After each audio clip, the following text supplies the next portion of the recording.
You can continue, Mr. Wixon. Thank you, Your Honor.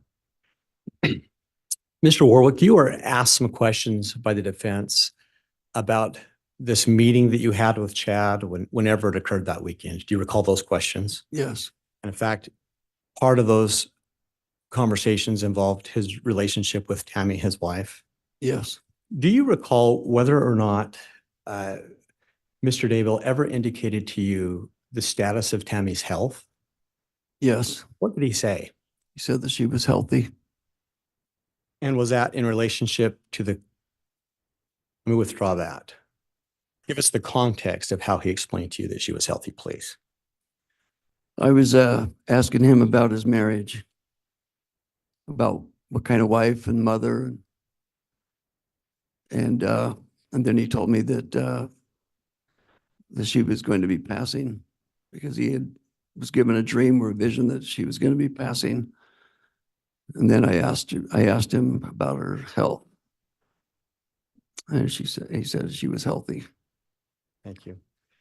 And last couple of questions, Mr. Warwick. Without intending to be facetious,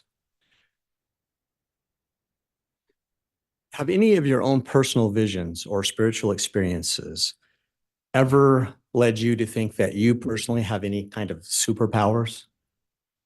No.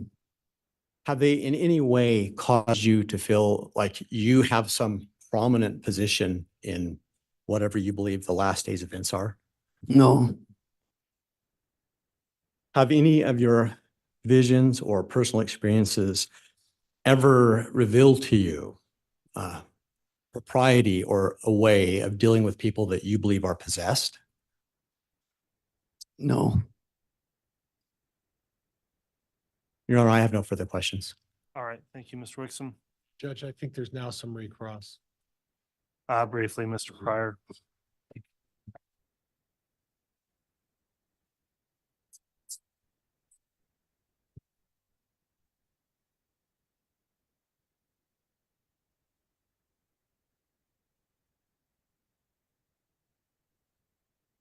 So this discussion about Tammy's health, that's the same discussion that took place supposedly on the Saturday between times you were at the seminar for the Firm Foundation, right?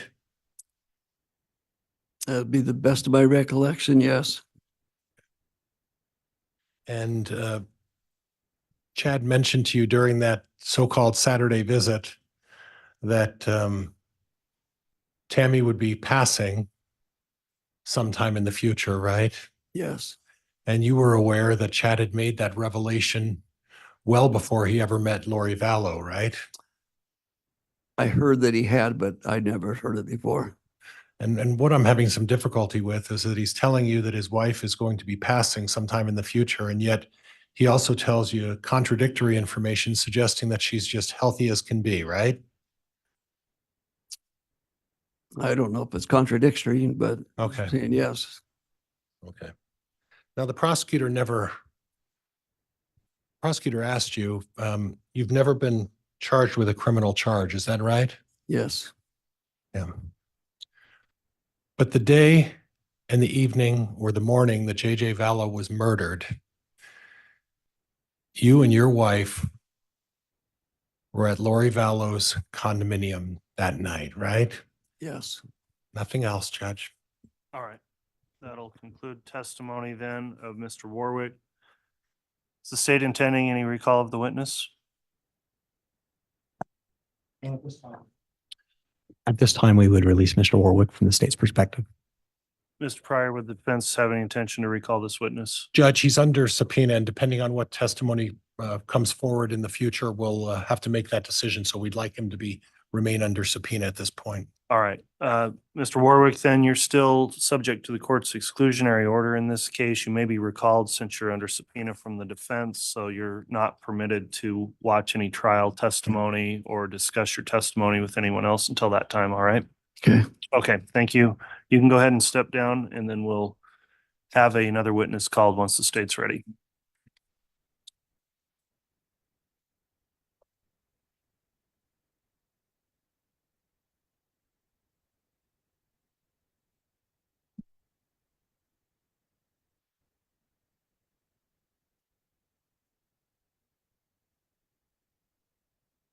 State's next witness, please. State would call Brandon Boudreau.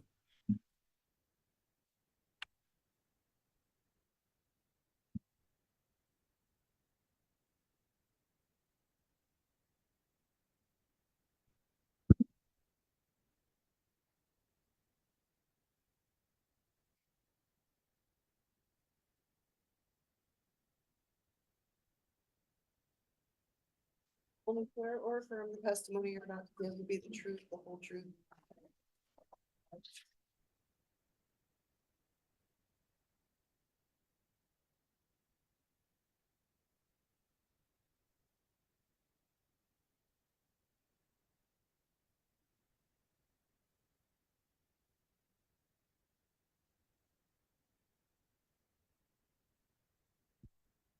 All right, now the witness has been placed under oath. I'm just going to inquire. The court does have an exclusionary order. In fact, Mr. Boudreau, have you observed any of the trial testimony in this case since it began? I have not. All right, have you talked to anybody else about the testimony they've given in trial? I have not. All right, Mr. Wood, then you can proceed with your direct examination. Thank you. And Your Honor, before I do, I apologize. I should have asked for this from the court earlier. If I could be handed State's Exhibit 9. Okay, we'll get that to you.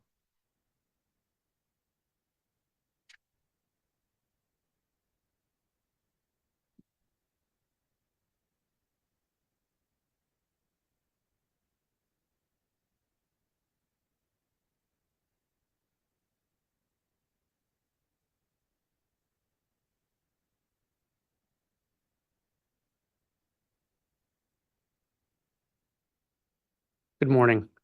Morning. Can you state your name and spell it for the record? My name is Brandon Boudreau. Brandon.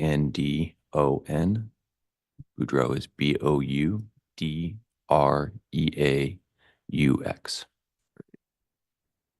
Mr. Boudreau, are you married? I am. Are you on a first or second marriage? I'm in my second marriage. I want to ask you a few questions about your first marriage. Who were you married to? Melanie, she was Cope and then became Boudreau. And in your marriage with Melanie Boudreau, did you have any children? I did. I had 4. What are their ages? 14, 10, 8, and 7. And how long were you married to Melanie Boudreau? I was married to her for about 10 years. Right. And you mentioned earlier that her maiden name was Cope. It was, yes. And are you aware of her current last name? Pulowski. What year did you marry Melanie? 2008. And during that time, did you have occasion to meet her family? Yes, I did. I want to specifically ask about, did you meet the Cox family? Yes, I did. And who were they in relation to Melanie Boudreau? They would have been her birth mom's family, extended family. And who in that family did you meet? I met Janice and Barry Cox, Adam Cox, Summer Shiflett, Lori Vallow, and Alex Cox. And so what was Lori Vallow's relation to Melanie Boudreau? She would have been Melanie's aunt. And what was Alex Cox's relationship to her? He would have been her uncle. So they were your aunt and uncle-in-law? Yeah. Did you spend much time with Melanie's family? Yeah, we spent a lot of time together. In what capacity would you spend time with them? We spent holidays together. When they lived close to us, we probably see each other once a month. When they were more distant, we would travel to each other's houses and stay for a week or two at a time. And then we do trips together. We went to Disneyland a lot together. And I asked that kind of broadly about her family. Did you have occasion to spend much time with Lori Vallow and Charles Vallow? Yeah, that, Lori and her kids and my kids, we would go to Disneyland a lot. We would hang out a lot. We did a lot of things together. It was just kind of part of our lives. Okay. And I said Charles Vallow at that time. Was Lori Vallow married to Charles Vallow? Yes. And how well did you get to know Lori and Charles? I would say pretty well, very well. And you mentioned your family spent time together. You said you went to Disneyland? Yeah. And would you spend holidays together? Yeah, often. Would your children spend time with her children? Yeah, my son Braxton was very good friends with JJ. They kind of bonded, and my daughter as well. Right. And how old was Braxton as compared to JJ? He's a couple years older. And were you aware that JJ had some special needs? Yeah. JJ had autism. Everybody who was around him, it was easy to tell. Early on, when he was younger, he was nonverbal for a while, and so he had like all this energy, but he didn't know how to use it. So you just had to be prepared for that. You set your house up for it when he'd come over to our house, or when you went to Lori and Charles. They spent a lot of time making sure that it was a safe place for him, and that everything was kind of handled for that. And then as he got older, he started learning how to talk, and he could say things. And similarly, he would rephrase things over and over. When he wanted to play with my son, he'd always say, go to Braxy, and he called my daughter Fridays instead of Bridie. So Braxy and Fridays, Braxy and Fridays. But and so you said Braxton was a good playmate for JJ. yeah, Did your family spend time with Tylee Ryan? yeah. Tell me about your relationship with Tylee Ryan. She's a good girl. She was, I knew her from when she was little, and then all the way up into being a teenager. And so she was a normal teenager. She had her moments where she just wanted to sleep in late and no one to bug her, watch too much Netflix, and other times where she'd open up and she was sweet, and you got to know the real Tylee. So you got a little bit of both. And did she interact with your children as well? She did, yeah. Often would babysit them, or she was a little older than my kids, so she would naturally be kind of more of a, she had good motherly instincts, with them. Did you ever observe Tylee with JJ? Yeah, she was very protective of him. And did you know Colby Ryan? Yeah, I do. Speaking of Tylee, did you yourself have any special sort of religious connection to Tylee Ryan? I did. I baptized her. Okay. And when you baptized her, what church was that in? In the Church of Jesus Christ of Latter-day Saints.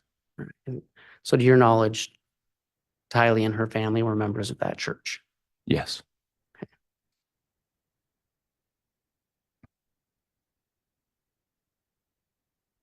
I want to talk a little bit about Melanie Boudreau and Lori Vallow. Did you have occasion to observe their relationship? Yes, I did. And was that over a span of years? Yes. What was that relationship like? Melanie's mom died when she was young, and she had an awesome stepmom, but I think she also looked a lot to Lori as a mother figure. So she, in our marriage, at least, she was very easily influenced by wanting to do things. That's why we went always to Disneyland with Lori. It was just kind of, she always wanted to be like Lori, and spent a lot of time looking for her acceptance.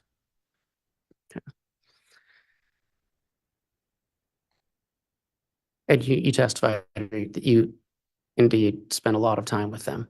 Yes. Did you know Charles Vallow? Yes.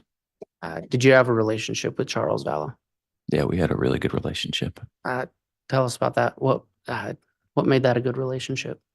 Um, we just had similar personalities. I think both of us, we loved what we did for work. We loved owning businesses and selling. And he was very much a producer mentality type of a person. And besides that, I think we both loved our faith and had a lot of gratitude that we had. You know, I think of us spending time just talking about how grateful we were to have our families and be in a position where we were in life. And you said you had some common ground in business. What did you do for work? I worked I built a direct TV sales organization, and he owned, he did life insurance. And you'd mentioned traveling to each other's homes. Where did that happen? It depended throughout, you know, that 10 years is a long time. And so they moved they never owned their houses. They rented and they moved a little bit more often. And so they lived in Hawaii for parts of the time, and we would travel out to Hawaii to see them. Other times they lived blocks from us in Arizona. I lived in Arizona throughout that whole time. Okay. And would they sometimes stay at your house when they came back from Hawaii? Yes. Yeah. When I was first married, Lori actually came up and stayed with us in Utah as well when I had a place there. And yeah, I believe you mentioned that you would spend holidays together sometimes. Yeah. Often like Christmas, Thanksgiving, major holidays, we'd end up meeting at somebody's house and doing it together. Do you recall the last Christmas that your family, the Boudreaux family, and the Charles and Lori Vallow family spent together? Yeah, it would have been 2018. And was that a typical Christmas? No, it was different. Why was it different? Um, in 2018, our families were changing. That particular Christmas, I wasn't as aware of everything that was going on. But when we went there, when you spend that much time together all the time, you don't have to say anything. You just know from each other's body language. And when you show up places, when you do things, it's just, you always feel welcome. You feel loved. You feel close. It's like you can pick up right where you left off. And that Christmas, when I was over at Lori's house, there just felt like a lot of distance. There was, and usually just the family. It was just like the Coxes and the Boudreaux. And that Christmas, there was someone named Melanie Gibb who was there who, she was a stranger to me. So it was kind of different to have a stranger at Christmas. And there was really not very much conversation with me, and a lot less focus on my kids and the kids that Christmas. So when you say less focus from who? From Lori. And how was her interaction with you and your family different than before? Yeah. Lori was pretty like doting. When my kids would come over, she would make them feel loved. She would, just try to spoil them with presents and attention. And that was kind of her way of letting people know that she noticed them. And that didn't happen that Christmas. So it was markedly different. Yeah. Did you observe Lori and your wife, Melanie, at that party? Yes. Do you recall what their interaction was? I remember leaving afterwards and talking to my wife about how it felt different because it felt so different, and her telling me that nothing felt different at all. So I would say that she felt like it was fine and normal, and it didn't seem to her like it did to me. Okay.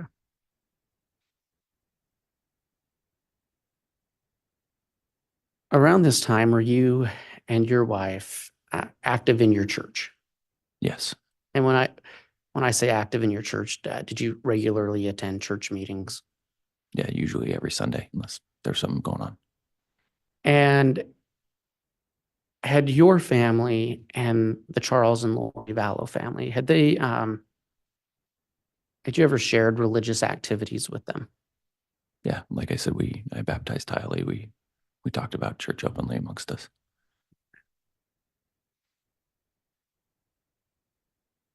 Around that time, so we're talking about the end of 2018, did your wife's activity in religious events change? Yeah, in the fall of 2018, earlier in my marriage, she just didn't love going to church. It wasn't her thing. I liked going to church, so I was kind of the advocate. I would push a little more.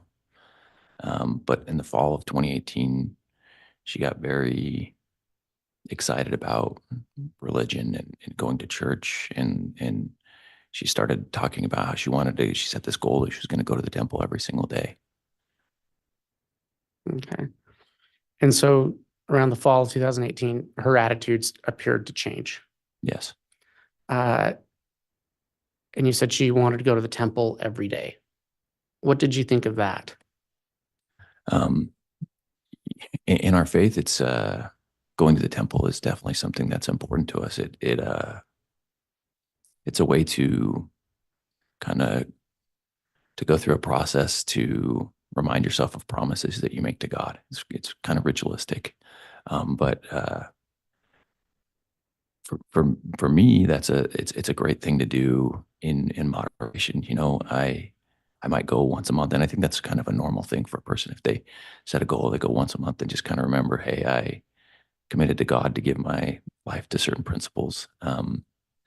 But when it's pretty rare for someone to go every day, it's a lot, especially for a mom with kids at home and a lot of other things that we had as responsibilities. And so it was surprising, I think would probably be the right word. But also for me at the time, I wanted to be supportive. I wanted to show that, you know, I could meet her where she was and help her try to figure things out. And just for clarity's purpose, in your faith, is going to the temple the same thing as going to church? What most people think of as going to church? No. What's the difference? Going to the temple is something we do once for ourselves. That very first time to make promises to God. It's like being baptized. You know, we go once for ourselves. We make promises to God. And then each time you go afterwards, you do it for someone who's passed on, but it's something that's kind of viewed, like I said, it's maybe a once a month thing, or I mean, going regularly is healthy, and I think a good part of anybody who wants to find a rhythm for their religion. But going every day would maybe be something somebody did if they were retired and they just had nothing else to do. But going to the temple is not your regular Sunday services. No, we go to a regular Sunday service every Sunday at a church building. Thank you to clarify that. And so this was, I think you said in the fall of 2018 that these changes started taking place. Yes. In addition to this daily temple attendance, what else changed in your wife's religious demeanor or attitude? You know, at that time, she started going to these things that she was calling firesides, but weren't things that I would call a fireside. Okay, so let's clarify that. In your church, if someone says fireside, what do you normally think of? So inside of our faith, there's a leader of like a group of we call it a ward. So like a group of people who live in a certain geographic area. And so inside your ward, that leader's name is a bishop, and him or one of the other people, like the counselors in the leadership group, at times they might, besides going to church on Sunday, they might set up a meeting that they think might lift us up or encourage us spiritually. And it might be outside the normal times you go. And so they usually do them in the evenings, and they call them firesides. That's something that, you know, you get together it's under the direction of the church, and ideally it's uplifting. It's something that's going to bring you closer to, your commitments you made when you're baptized to try to follow the Savior.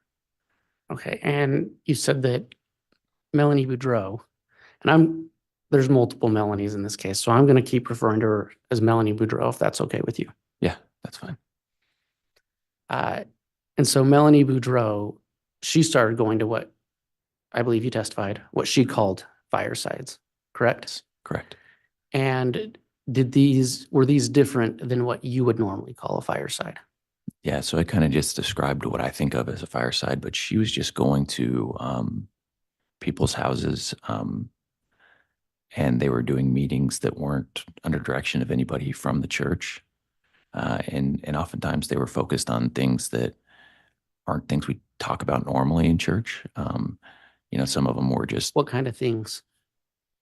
I didn't go to them, so I can't say what exactly was talked about, but I can share what came back from them, which was what made me concerned. She came home one time and wanted to get like $10,000 worth of food storage all at once because she was really concerned about the end of the end of times coming, the end of the world coming. And it just didn't seem very practical to me, and then there was other focuses that she would come home with. She had a fascination with like Jesus Christ and did he have a family, and why was James's name the beloved? A lot of early Christian, early church things. And so I would share perspective, but I was also, I kind of tried to share with her my perspective on, I served a mission for my church for a couple of years, and I saw some people who fell away from it, and I shared something that I had noticed in that process that those people got really focused on not the core of believing in finding faith in Jesus Christ, but they got focused on things that were really far away from that, and it led to them falling away from the core of their faith.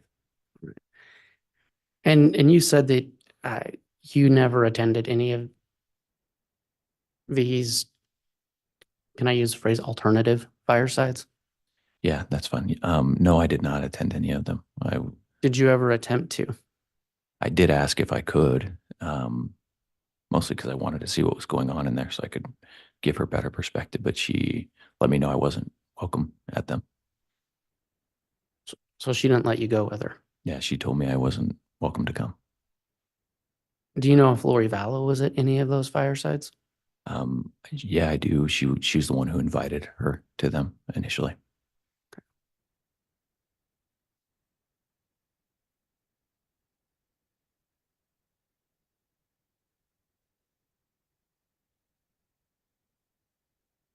So coming back to winter of 2018, if it's fair to say that your testimony, your wife's religious fervor has changed, and you had this awkward Christmas party. Is that fair to say? Yes. Did the situation, and you've testified that your relationship between the Chad and Lori family and your family was close. Did the situation between your family and Charles and Lori's family change around that time? A little bit after, right after, in the new year, beginning of the new year, there was a period where Lori, she did send a message to the family telling them that her accusation was Charles was cheating on her, and that because of this, she locked. She took all the money out of their bank account. She stole Charles's truck, changed the locks on their house. It was very irrational to me. And when was this? It would have been like the end of January of 2019. And how did you respond to that situation? Initially I didn't even know about it. I think she called everybody, but my phone was blocked from Charles, so I couldn't hear from him at all. I found out later that Melanie must have blocked him in my phone, but Just to be clear, Charles Vallow's contact was blocked on your phone. yes, and I didn't do it. And the only other person who had access was my wife. Okay. And so you were talking about how you reacted to this situation of, I guess you could say, a breakup between Lori and Charles. Yeah, I mean, it's a tough one when you're that close with people. And everybody in the family kind of got drug in and involved in it because it was messy. As far as like Charles really didn't want it to happen. He wasn't looking for it. He was trying to make sure it didn't happen. He was sending us as a group regular emails to try to contact us and work through it and try to communicate, because Lori just kind of cut him off after all that. She just stopped talking to him. She actually left him with JJ and just disappeared for a while. Do you know where she went? I don't. Right. But she didn't take JJ with her. No. Do you know how old JJ was at the time? I can't remember right now. It's been a long time. But he was still a young child. Yeah, I mean, you couldn't leave JJ. JJ had to be watched all the time. You couldn't leave him alone. He was, when you're watching JJ, it's your whole life. Like, you have to plan everything around it. I mean, just for him to come visit, you have to plan everything around it.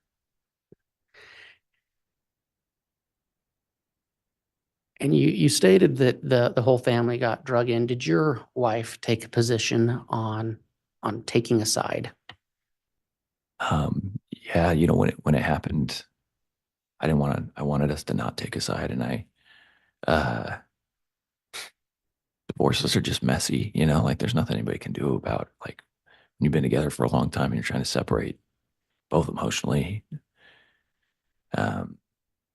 gonna have a hard time going through the process. And so my encouragement was that we didn't pick a side, and we just loved them both, and then made sure that the kids knew that they had somewhere where they could be safe, and our house could be that.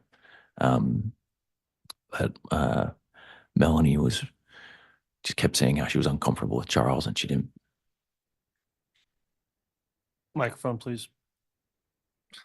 We're getting into some hearsay, and Judge, I've been patient, but the narrative is getting a little lengthy now, so I'm going to object on narrative and hearsay at this point. Sustained. Okay. Did Melanie Boudreaux demand that your family take a side? Objection, hearsay. That's a request, Your Honor. A request is not hearsay. That is overruled. You can answer. Yes, she did. And did you respect Melanie's wishes on that? I did my best. And was that because she was your wife? Yeah, I wanted to stay married. It was really important to me. And so we've kind of moved on now to the beginning of 2019. Is that accurate to say in Yes. these events that you're talking about? Yeah. Did you see Lori Vallow much in early of 2019? Not at all. Okay. And I believe, I don't want to misstate what you said. It was your understanding that she had left. Yeah, I don't know where, because I didn't have any contact, and it didn't seem like anyone else did. But Did you see Charles Vallow at all during that time? I did a few times. We would agree for JJ to come over, play with my kids, and so he would come over. Okay. And Lori was never with him? Never. And was she with JJ? No. But Charles would come over and bring JJ to the house. Yeah. And what would JJ do at your house?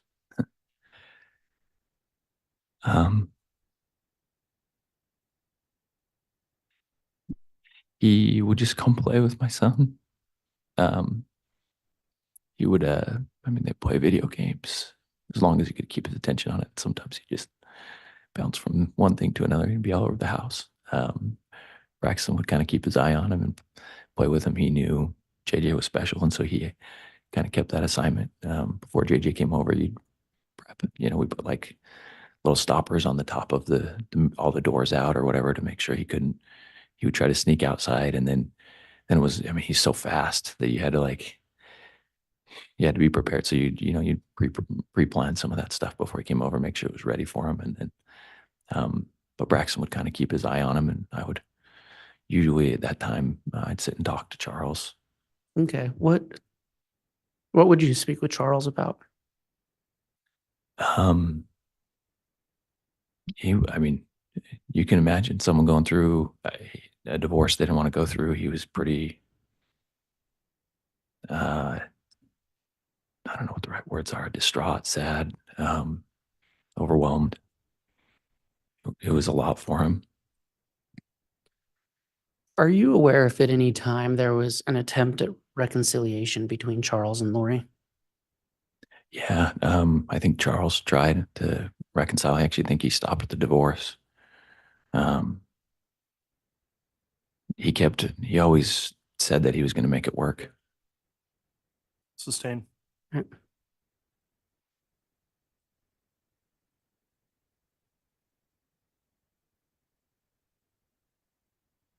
going to move forward to the summer of 2019. Did you have an occasion to take a trip to your in-laws' house? I did, yeah. And do you recall when that was? It would have been in June of 2018. Do you recall the exact date or approximately when in June? The week of June, like 23rd, 25th, something like that. What was your purpose for going to your in-laws? My wife's younger sister was getting married. And while you were there, did anything out of the ordinary happen? Yes, What was that? a few things, but the first thing that happened is my grandfather died of a heart attack. Okay. And were you expecting that? No, And so you're at your wife's family's house when you got the news? I was actually with my parents. We took my family, went to, decided to go to church with my mom and my dad, which is they still live in the same place where I had left from my mission on. And we were actually just sitting in the pews right before church started, and my dad got a phone call, and he never gets up and takes his phone calls in church. So he got up and he left. And he came back and he waved us all out, said, Your Honor, I apologize. Go ahead. It's sustain, as you're saying. It's just some foundation, so I can move on at this point. Very well. Did you have any conversations about your grandfather's death with your wife, Melanie? yes, after he passed away, I waited a day or two. My mom called me to tell me when the funeral was. And I told her that when it was and that I wanted us all to go, and she told me she wasn't going to go. Sustained. And I'll strike that final part of the response, what was said. All right. At this point, were you still at your in-laws' home? Yes, And did you have a disagreement with your wife over whether or not to attend your grandfather's funeral? yes, Did you want to go to your father's funeral, your grandfather's funeral? Overruled. You can continue, Mr. Wood. yes, I wanted to go to my grandfather's funeral, and I wanted my family to. While you were having this discussion with your wife, did that escalate into any other type of conversation? Yes, it escalated into a conversation and an argument that didn't make any sense to me. What was it about? Well, she started bringing Lori into this argument, which had nothing to do with what we were talking about. She said that God had. Judge, I'm going to object at this point. It's hearsay. You're right. Response, Mr. Wood. Your Honor, I believe it comes in for the effect on the listener, not for the truth of the matter. Well, I think just the specific statements are hearsay beyond that, so I'll sustain the objection. Without saying what the words your wife used, what was the context of that conversation? We had an argument about whether or not I hacked Lori Vallow's computer. Did your wife accuse you of hacking Lori Vallow's computer? Yes. Did she request that you admit that you hacked into her computer? Yes. She said that I had to. Judge, I'm going to object again. Your Honor, Sustain. Your Honor, if I might briefly argue, a request is not hearsay. Well, a request, if it's calling for specific statements of the party not here for cross, would be hearsay. So I'm not saying you can't answer, but in terms of specifically what was said, that's where the ruling stands. All right. Thank you.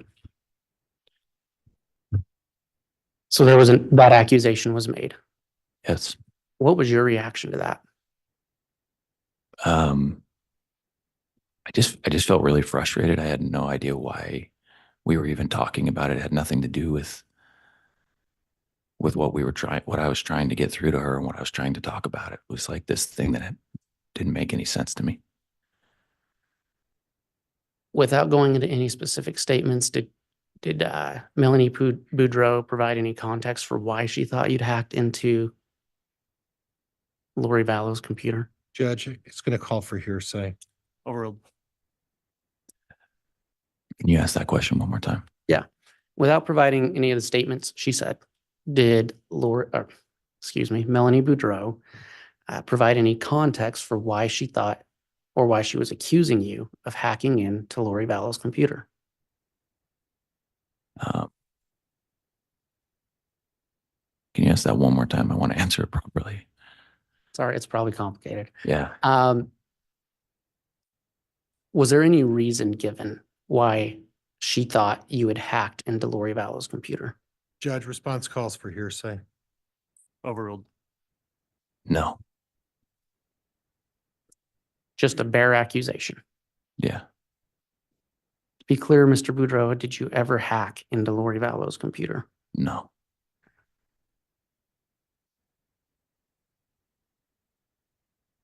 Did, in this conversation, did Melanie Boudreau inform you of anything that God had revealed to her Judge, in relation to this divorce? Judge, I'm going to object. This is leading. On leading, that's overruled. Yeah, the argument continued to progress, and I guess she actually specifically said that God had told her. Judge, I'm going to object. It's hearsay. It is hearsay. Your Honor, that this statement is not coming in for the truth of the matter. It's just simply to show the argument and the effect on the listener. All right. And again, for that purpose, it's not hearsay, but any specific statements where they're not subject to cross, I'm finding are hearsay. Yeah. Without saying the specific statement she said, what did she accuse you of? Of being gay and of hacking her Aunt Lori's computer. And what was your response to those accusations? I mean, all of the emotions you would think you'd feel after 10 years of married to somebody. Disappointment, frustration, a lot of grief, a lot of grief.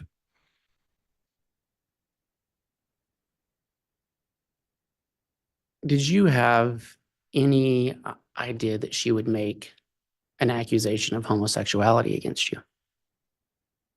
No. I mean, I had a thought that it might happen because of something Charles had said, but no, I never would have believed it.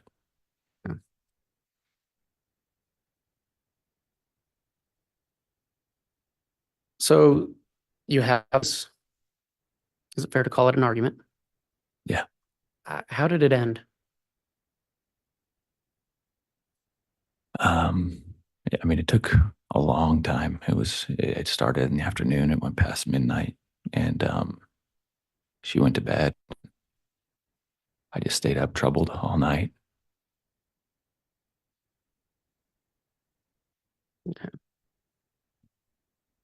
Did you send a text to Charles and Lori that night? I did. I was really frustrated about this whole thing being involved in my relationship with my wife. So I sent it. It's becoming a narrative. It's non-responsive. Overruled. So I sent a text to Charles and Lori both, telling them that if my family was broken up and my marriage ruined, it was on them. Did you ever hear from Lori in response to that? No, Did you hear from Charles in response to that? I did. When approximately was that? Um,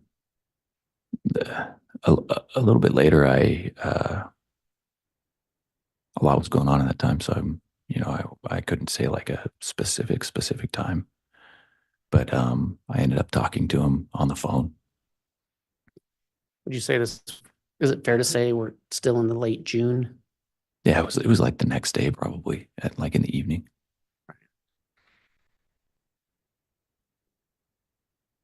And what was that conversation like? He just apologized for everything. Judge, I'm going to object at this point. It's calling for hearsay. Sustained.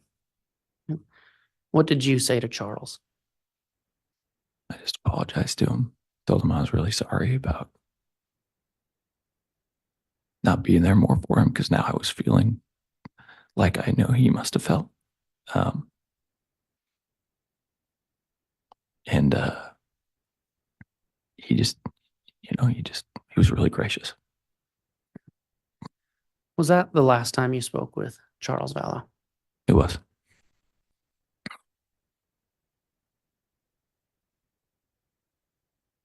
After Charles Vallow died, did you have any contact with Lori Vallow?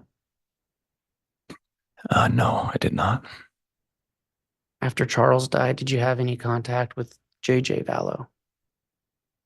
No, I did not. And after Charles died, did you have any contact with Tylee Ryan? No, I did not.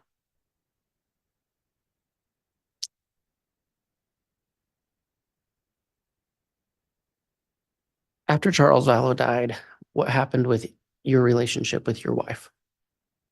Oh, we got divorced. When did that happen, approximately? We started the divorce right after my grandfather's funeral, but it takes a little while. So we got a mediator right after and signed all the documents. And I moved her into a rental house, and then I think it finalized in October. Okay.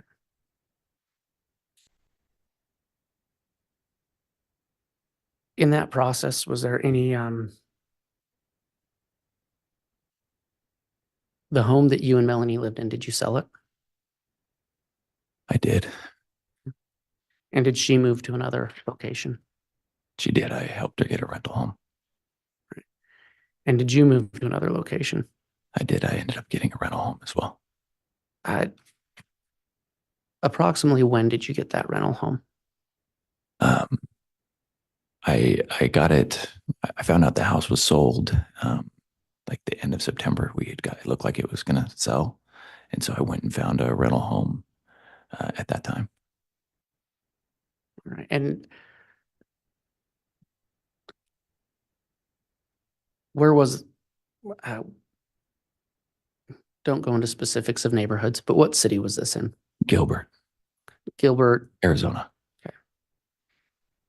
And is that where you had been living the last several years? Yeah, I moved back. And so did you, you located a property that, was it close to the home that you and Melanie had been living in? Yes. And why was that? I wanted to make sure my kids had stability. I was really worried about all of the changes. And were you sharing custody with Melanie at this time? I was.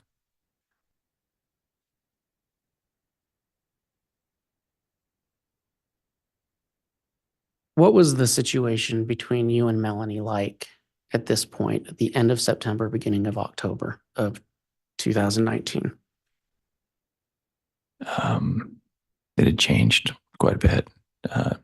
Since June, she just stopped talking to me. We could text, but barely. There was no connection anymore, and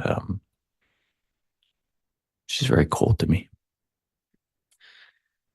At this point, did you know where Lori Vallow was? No, Is it fair to say that probably wasn't the first thing on your mind? yeah, But you hadn't heard from her, no, and you hadn't heard from Tylee or JJ.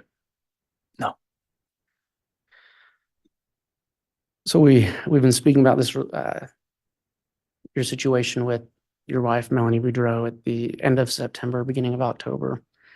Did anything happen at the beginning of October of 2019 that affected that situation? Yes, What was that? on October 2nd of 2019, someone parked in front of my house and shot at me and tried to kill me. Okay. Let's talk about that. October 2nd, you said? Yes. Let's go to the kind of the beginning of the day. How did your day start? I woke up, I had all my kids at my house, so I got them ready for school, and then I got them out the door. We did our normal stuff, breakfast, prayer, and then I dropped the older two at school, and the younger one, the second youngest, at a preschool, and then I dropped my youngest at Melanie's house.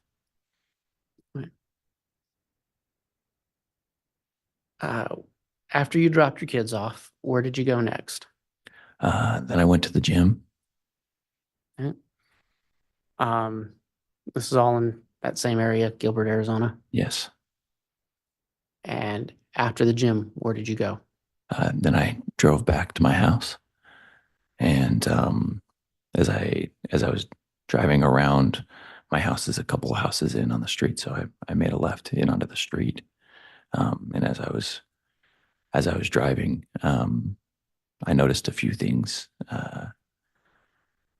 My house, the driveway, there was like a Jeep parked right on the edge of it, where I would normally turn in, and there was nothing parked there usually. I'd only been there for a few days, but so far it was always, there was this van there, and like the Jeep was parked with its like bumper basically on the van.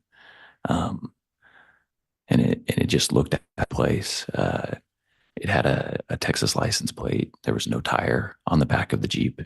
And you know how when you open and close a Jeep, there's like little tabs on the window. Those were sitting on the outside of it. So it just looked awkward, just was awkward enough that I noticed it right as I turned around the corner. Okay. So you noticed the Jeep. Mhm. Did you notice anybody inside of it? I couldn't tell if there was anybody inside of it. This all happened in such, imagine coming around a corner, driving a couple house lengths. So it all happened very quickly. And then the window opened up, and I saw a gun and a silencer. And I would my window shattered. I heard a bang, all kind of in the same amount of time. And my immediate thought was just, I'm getting shot at. And instead of turning my wheel and into my driveway, I just pushed the gas and drove straight forward. What happened after that? I drove to where my street ended, and there was a turn, and kind of as I came up to that part, I remember grabbing my phone, calling 911, talking to the operator. I went and pulled a little bit around, and there was like a little community pool there, and I kind of parked in front of it for a second. And there's like a loop between my street and the street above me, and I remember I could see on that loop, I saw that Jeep start to come around the corner, and then it did a U-turn and went the other way. And I think I started to follow it at first, and then I think Were you on the phone with 911 during this time? Yes, yeah, the whole time I was talking to an operator. And you just said, if I understand correctly, that you started following the Jeep. Yeah, I don't know what I was thinking at the moment, but Did you notify 911 that that's what you were doing? yeah, and I believe they told me to pull around and park in front of my house. So I did, and then they told me to wait for police, and they came shortly thereafter. Okay. I believe you testified, correct me if I'm wrong, that you had only been in this house for a few days. Yes. Um, how many people had you told that you were in this house? Almost nobody. It would happen very quickly because I wasn't supposed to be able to get my kids as soon as I was, but my wife had agreed to let me have them sooner. And so I had moved everything out of the house that was selling to get them in so I could have them for that weekend with me in my house because I would do anything to keep my kids with me. And So when Melanie Boudreau knew you were there, had you told anybody else? so I had to tell her when I got the place. I hadn't told anybody else, but my neighbors had seen me moving and they helped me move. So they knew where I was, just the ones that lived by me there. So had you told any other friends and family yet this was your new residence? Just hadn't had time to tell anybody yet. It was so quick, and then I had my kids.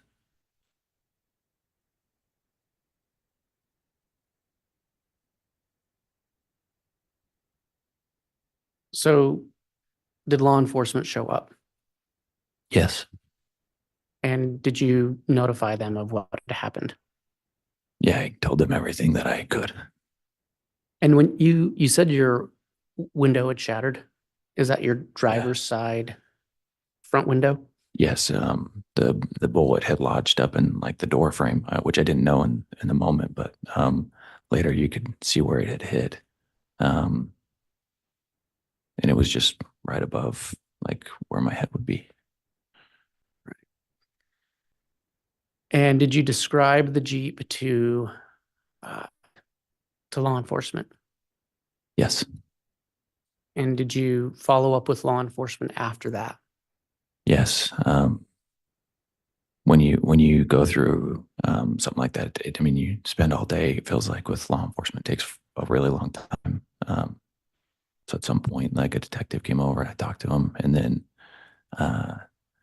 later, as I was thinking through everything and talking with other people that were close to it, I realized that I felt really confident that the Jeep was Tylee's Jeep. Okay, so let's talk about that. Were you aware that Tylee Ryan had a Jeep? Yes, Did you know how long she'd had it?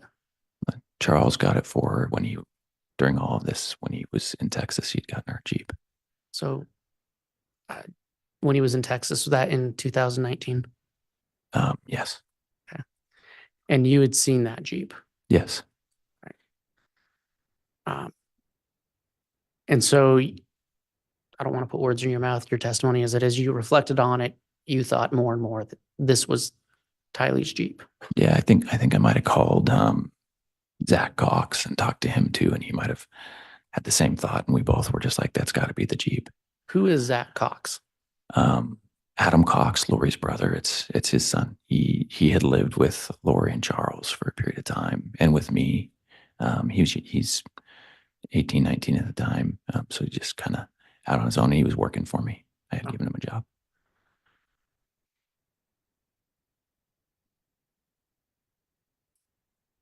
Did you take any other steps to identify that Jeep? Yeah, I was an insurance agent at the time, and previously Charles had given us the VIN number, and so I just gave that VIN number to law enforcement. And okay, so you had the VIN number for Tylee Ryan's Jeep. Yeah. And that's the number you provided to law enforcement. Yeah. And just to be clear, you had that because you were insuring that Jeep. I didn't end up insuring it. He had just given us all the information. Charles had. Okay. So.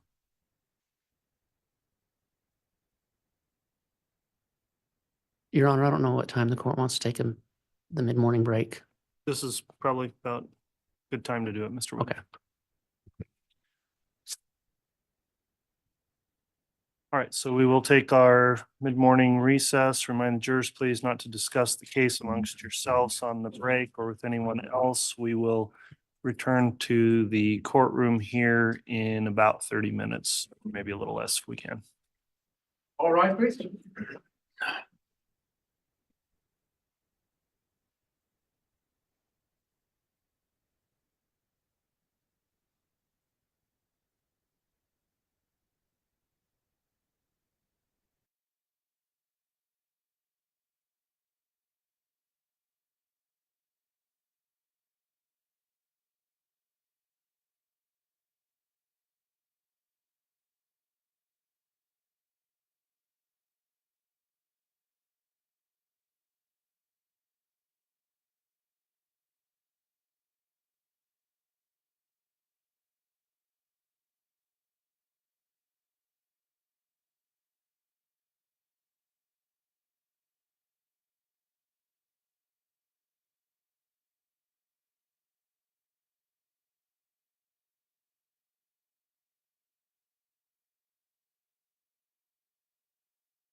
District Court now in session. Thank you. Please be seated.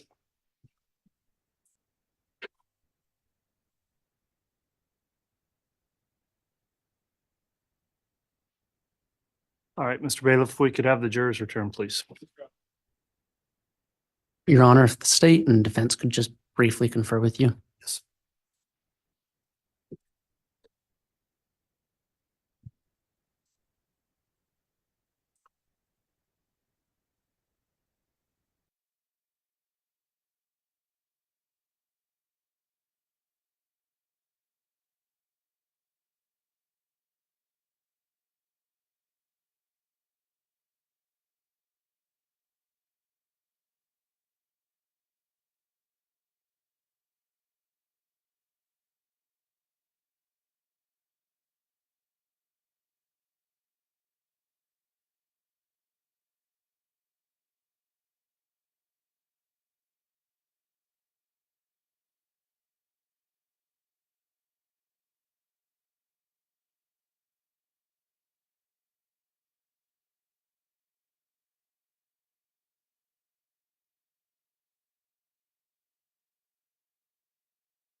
Okay, we can have the jurors brought in.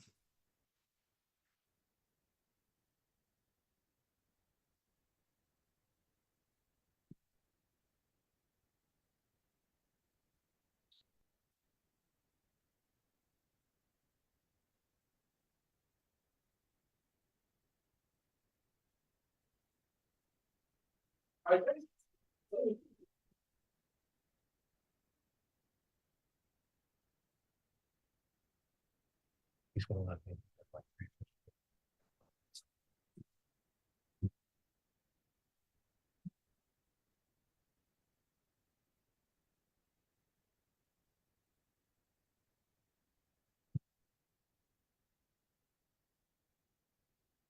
Here's our further account for Your Honor.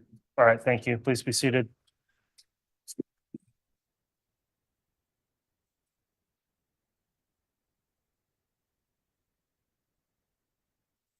All right, we're back on the record on CR 2221-1623, State of Idaho versus Chad Daybell, continuing direct examination of Mr. Boudreau, who's still under oath for testimony. I'll remind the witness, the jurors have returned, and Mr. Wood, you can continue with your direct. Thank you.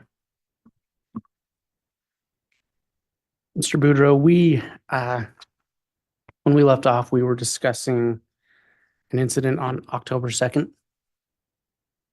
And again, I don't want to put words in your mouth. It sounds like you had testified, you had come to some opinion as to which Jeep was involved. Is that accurate? Yes. And you provided the VIN number of Tylee Ryan's Jeep to law enforcement. Yes. Your Honor, I'm going to ask state be allowed to publish State's Exhibit 9A. As previously admitted, correct? Yes. Yes, you may publish it.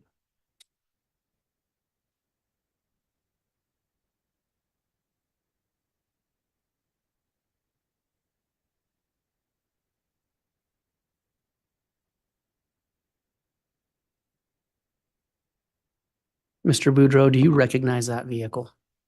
Yes. Do you know who that vehicle belonged to? We called it Tyler's Jeep. I believe it was Charles's. I think he's the one who bought it. But you were aware that Tylee Ryan drove that Jeep. Yes. Is that the Jeep that you saw on the morning of October 2nd, 2019? Yes.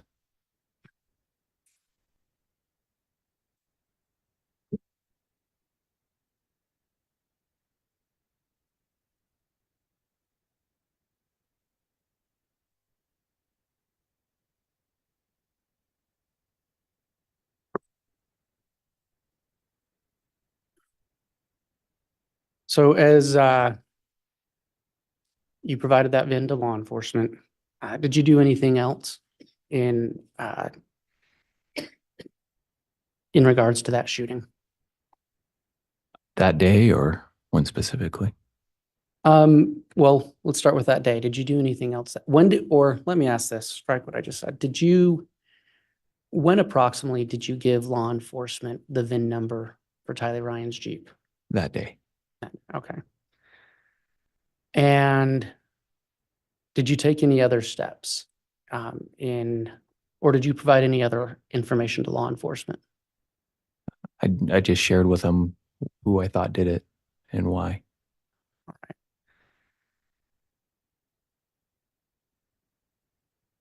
At any point after that first day, did you do anything else looking into the shooting that took place? Yes. What did you do?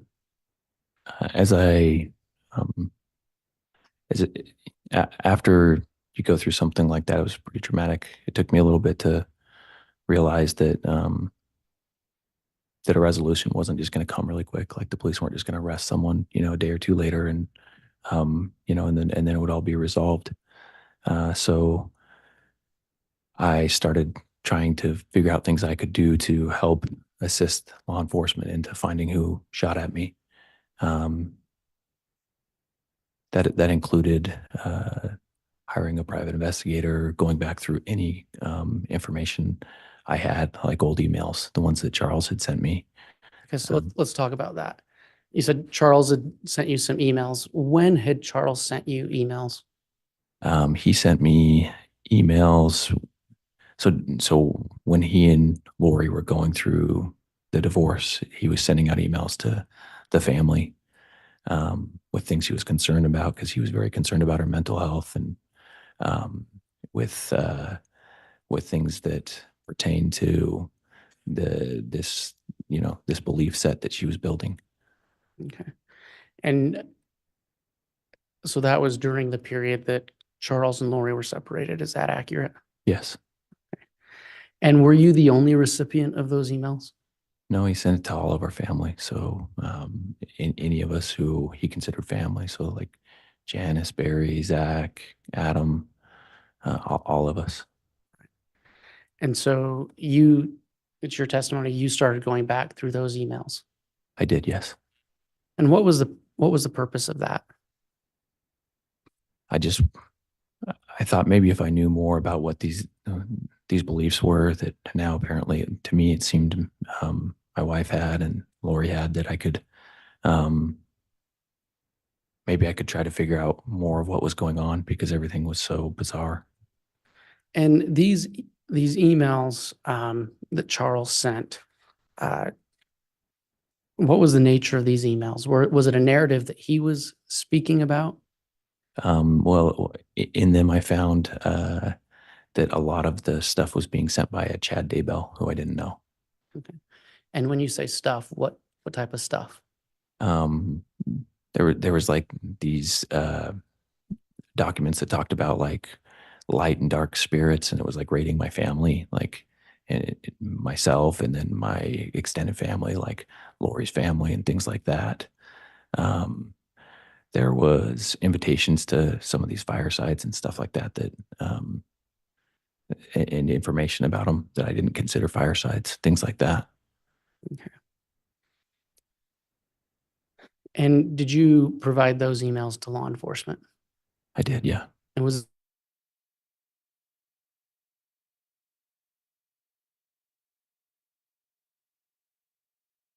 did you see your own name written in those emails I did. with some type of, did you understand what that was? Like, you said some type of rating. How did you know it Judge, was I'm going to rated? object. This is becoming leading. And we haven't had a sufficient foundation to tell us what emails, date, time, place, year. It's sustained as leading. You had testified that you saw your name. Yes. Was there anything written next to your name? At a letter D. Okay.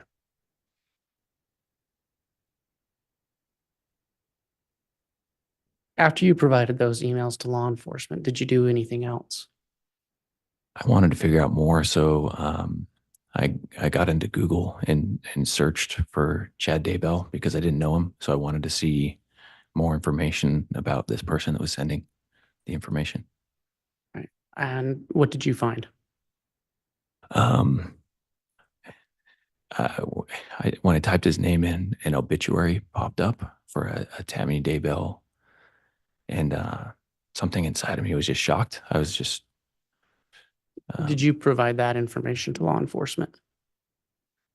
I did, yes. I called up my detective, Ryan Pillar, at the time, and I texted him. So just to clarify, you said my detective. Was that your private investigator or a detective, He law was- enforcement detective? Sorry. Yes, he was the detective at Gilbert at the time that was assigned to my case. Right.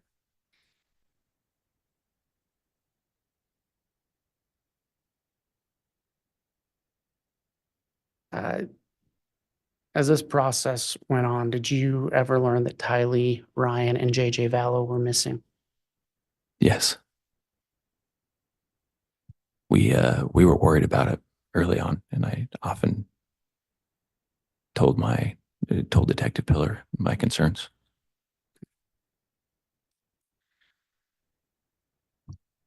Did you ever learn whether or not JJ and Tylee Ryan had been found? I'm sorry. I did. Sorry. And do you remember when that was?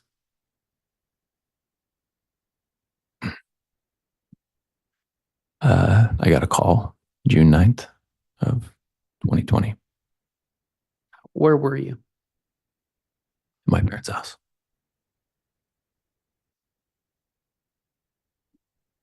Do you remember who called you? I don't. I just remember somebody from, I think, Rexburg calling just to let me know that they had found what they were pretty sure was the kids. Okay. Once you got that information, what did you do? The next day was my wedding, so I was getting remarried. So I got married, and shortly after that, I just felt like I needed to go up to Rexburg. I don't know what for. I just felt like I should, so I drove up there. When you were in Idaho, did law enforcement ask you to do anything as it related to JJ or Tylee? Yes, they asked me to identify JJ. And do you recall where you were when that happened? Where I was when I identified JJ? Yes. Okay. It was, I think, outside of Pocatello at an FBI location. And do you recall the date? June 11th or June 12th.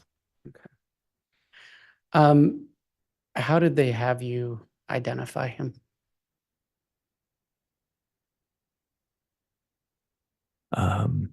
They showed me some pictures of him deceased. They asked me if that was JJ. And I said, yeah.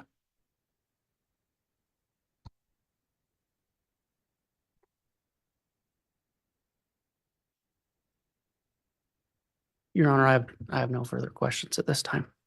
All right. Cross-examination.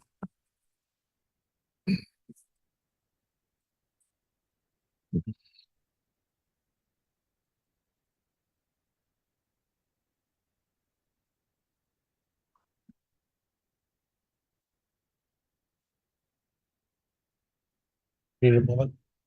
No, I'm okay. We can go.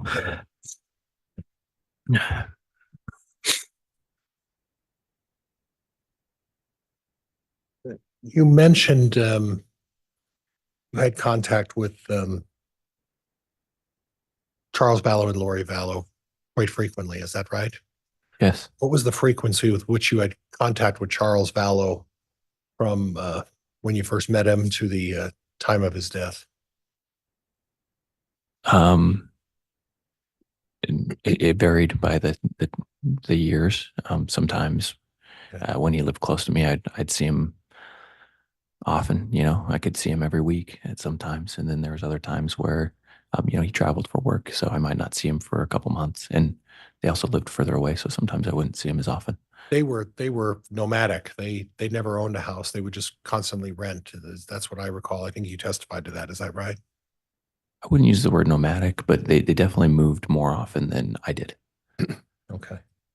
And approximately the date you first met Lori Vallow? It would have been in 2008. I was driving with my then fiance at the time from Texas to Utah, and we went through Phoenix, and I met the Cox family at that time. Okay. And would you agree with me that Lori Vallow and Alex Cox had a very, very close relationship? It was on again, off again. There was times where it was very close, and there was times when they wouldn't see each other very often, but Well, they knew each other very well. well, are you aware that it seemed that every time Lori moved, Alex would follow her and move to where she would move to? Not always. Yes, sometimes that did happen, but other times no. And more often than not, though. It depended. Like there were times where Alex lived with in Arizona with us, and Lori left to Hawaii for a few years. But then there was other times, I agree with you, where Right. you know, they all moved from Texas to Arizona together and things like that. And on the subject of Hawaii, during the time that Lori left JJ with Charles for that 2-month period, and I believe that was January and February of 19. Does that ring a bell? Yeah, it might have gone into March a little bit too, but yeah, that time frame sounds right. And during that time, are you aware that she was residing and staying in Hawaii? I don't know where she lived at that time. I didn't have any contact with her. Okay. And at the time you were married to her niece, so you guys didn't discuss Lori's whereabouts as being in Hawaii for 2.5 months. Well, my wife said she didn't know where she was. Oh, okay. I don't know if that was true. I just know that's what she said. Okay. Now, would you agree with me that Tylee and JJ had a very, very close relationship? Yeah, I mean, they were brother and sister, so I would say they were close. Well, more than that, isn't it true that for all practical purposes, Tylee was really like the second mother to JJ and caring for JJ?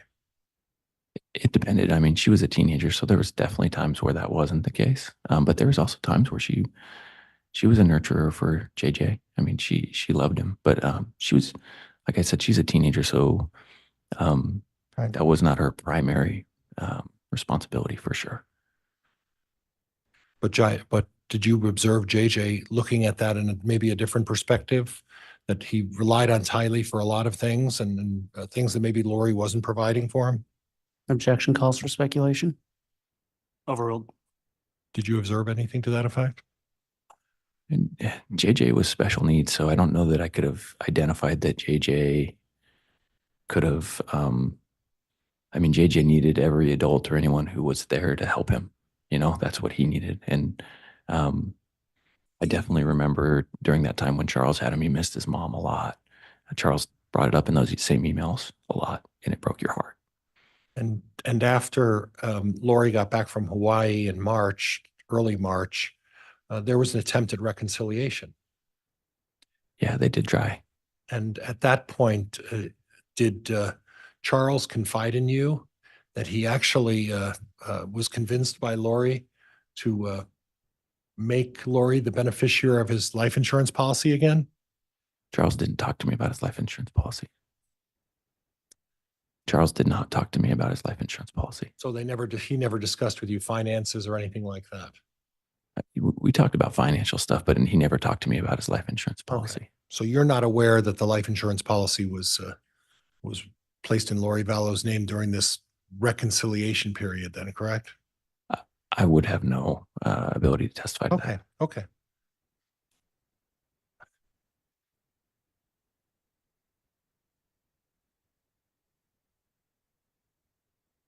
You brought up the subject of Melanie Gibb.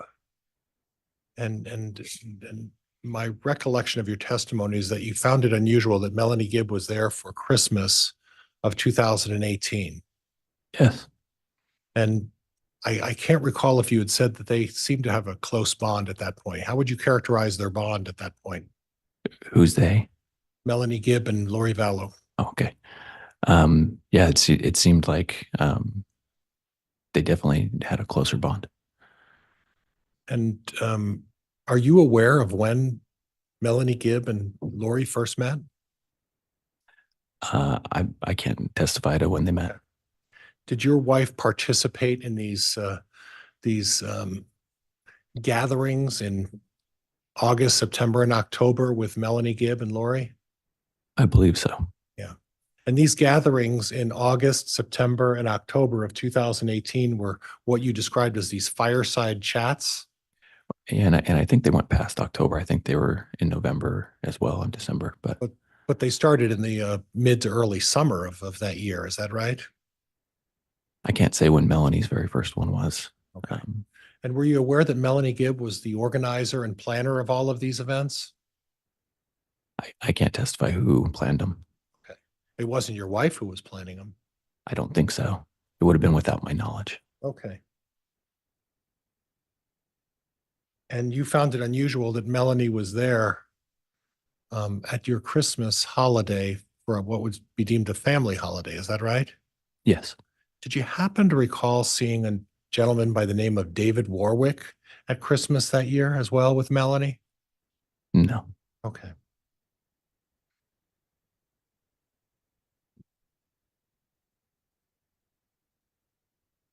Now, you touched on a little bit about the temple, and I don't want to cover this too much, but in terms of the temples, what I don't understand is when someone goes to the temple in your faith, they do that as part of the marriage process in the beginning, right? To sort of the bond, it's a bonding, or you bond with each other, or I'm grasping for the word seal. You're sealing. Mm-hmm. Is that the word? There's a few things that you can do at the temple. You can go and do something called baptisms for the dead, where you can. Well, I want to talk about, we'll get there in a minute. Okay. And I don't know that we need to spend a lot of time on that. But I'm, as part of the marriage process, you seal with each other as part of the marriage process when a couple first gets married, right? Yeah, we have something where you can be sealed to your spouse for time and all eternity, is what we call it. Okay. And regardless of what happens, you're sealed, even if it means divorce or otherwise, right? No, not quite. But Okay. I mean, we make promises to God. Okay. And with those covenants, if you keep those, we believe He gave authority to the person who seals you to be able to stay married even after you die. Right. But obviously, with any covenant, if you don't keep your promises to God, then you can break that and it's no longer Right. sealed. Right. And that's something that's important in the LDS faith, is to keep your covenant to God, right? I would hope for most people, if they believe in God and they make a promise with Him, that they would want to keep it. So and I don't want to spend a lot of time on this, but the sealing is also a process in which you, and I'm trying to be careful about the way I phrase this, so correct me if I'm wrong. You stand in for somebody else who has passed away or is no longer alive, and you baptize them as a proxy for them. Is that kind of what goes on there? Sealing or baptizing? Because you said baptize. Well, sealing. There's a sealing process about being a proxy for someone who's passed on, right? Yeah. So if I can be sealed to my wife here living, and that's something that I want to do, then I have that option. And for those who passed on, we practice in proxy is what we call it, but we practice the process of doing that for them so that it could be done here on earth, so that if it's something that they wanted, they could have that option in heaven. So when they pass on, you're helping them move on to heaven. Is that really what that's all about? The process would be up to them to choose, right? But Okay. yes, we're going through the process here Okay. in behalf of them. Well, you mentioned the baptism then, and that's what I'm a little confused about. So you baptize people who have passed on as well. Your Honor, I'm going to object to beyond the scope of direct. Overruled. So But Mr. Pryor, there needs to be some relevance as well, so it's Okay. narrow. well, Judge, I think I'm going to move on. This was more curiosity than was anything else. So Okay, then let's it's- move on. Not relevant if it's just curiosity, so. Yeah, let's move on then. As part of these fireside issues, have you ever heard of an organization or a group preparing the people? I have, yes. And that's an organization that sort of caters to people of your faith about being ready for the second coming. Would that be fair? I don't know if I would agree with that statement, but so I guess I would say no for me. Okay, well, not for you, but in general, for people who are participating in those preparing the people rallies or conventions or firesides. Really, the theme is what to do after the second coming, or preparing in case of an emergency, something of that effect. Would that be fair? I've never been to something, so I can't testify as to what they believe. Okay. Is that something that would be considered outside the realm of your faith, or not something you should be looking into as part of your faith? I mean, I think each person has to decide what they're interested in and what things apply to their faith. But obviously, if there are some things that you're engaging in that are contrary to the faith, then you don't get to choose that, right? The church can occasionally come out, right? They, like any organization, and say, hey, these are things that don't apply to our Okay. faith. So having visions, have you heard about people who are blessed with the ability to have divine visions and be able to see events that are occurring in the future? I have never had any visions, and I don't know anybody who I personally believe that I know personally who's had a vision. Okay. And then having seances, like conducting a seance, is that something that your wife was doing as part of this back starting in the summer of 2018? Is she engaging in seances? I can't testify to that because I don't know. Okay. Did she talk to you anything about conducting vibrations and having vibration movements as She part d- of these seances? she didn't Nothing talk to like me about that. Okay.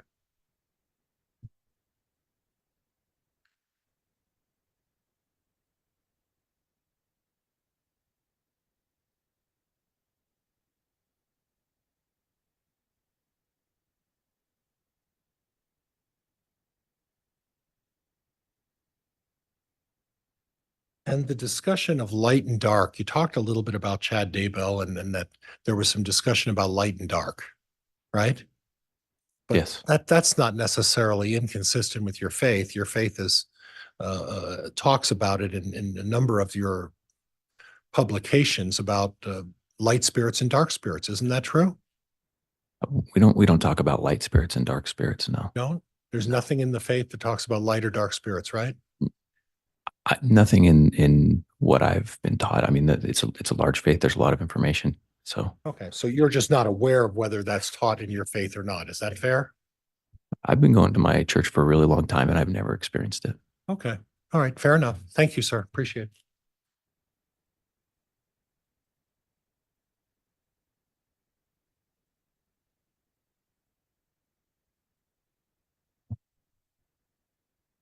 Redirect.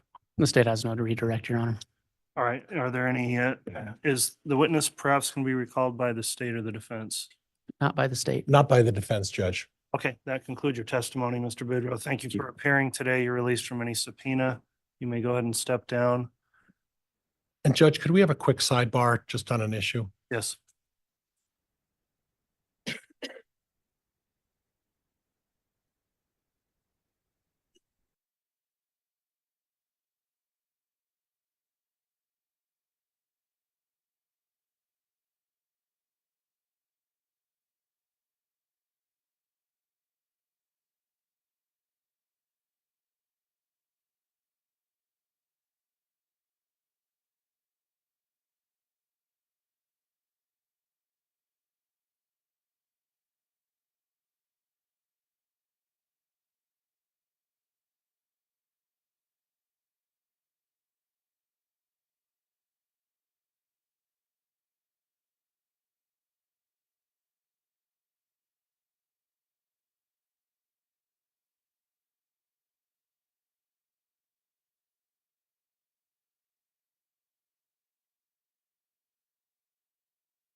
All right, the state can call the next witness. State calls Officer Ryan Pillar, Your Honor.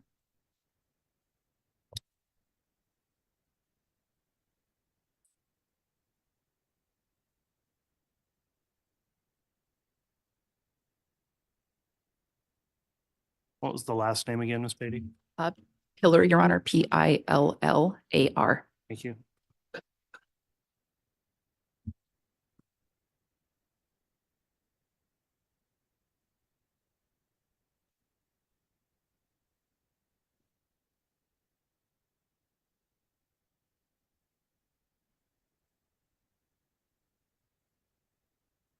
Solemnly swear or affirm the testimony you're about to give will be the truth, the whole truth, and nothing but the truth, so help you God.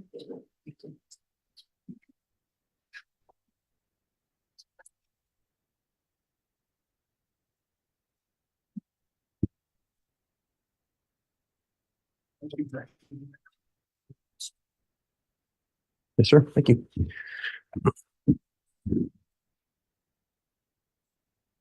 All right, before I allow direct here, let me just inquire of the officer now that you're under oath. These trial proceedings have been live streamed and open to the public. Have you been observing any of the testimony that's been provided in trial up to this point? No, sir. Okay, and have you discussed with anyone else the testimony they've provided at trial? No, sir. All right, thanks for your responses. Ms. Beatty, you may inquire on direct. Thank you, Your Honor. Officer Pillar, can you please state your full name and then spell your last name? Yes, it is Ryan Pillar. Last name is spelled P as in Paul, Illar. Where are you currently employed? I'm employed with the Town of Gilbert Police Department. And what state is the town of Gilbert in? It is in the state of Arizona, Maricopa County.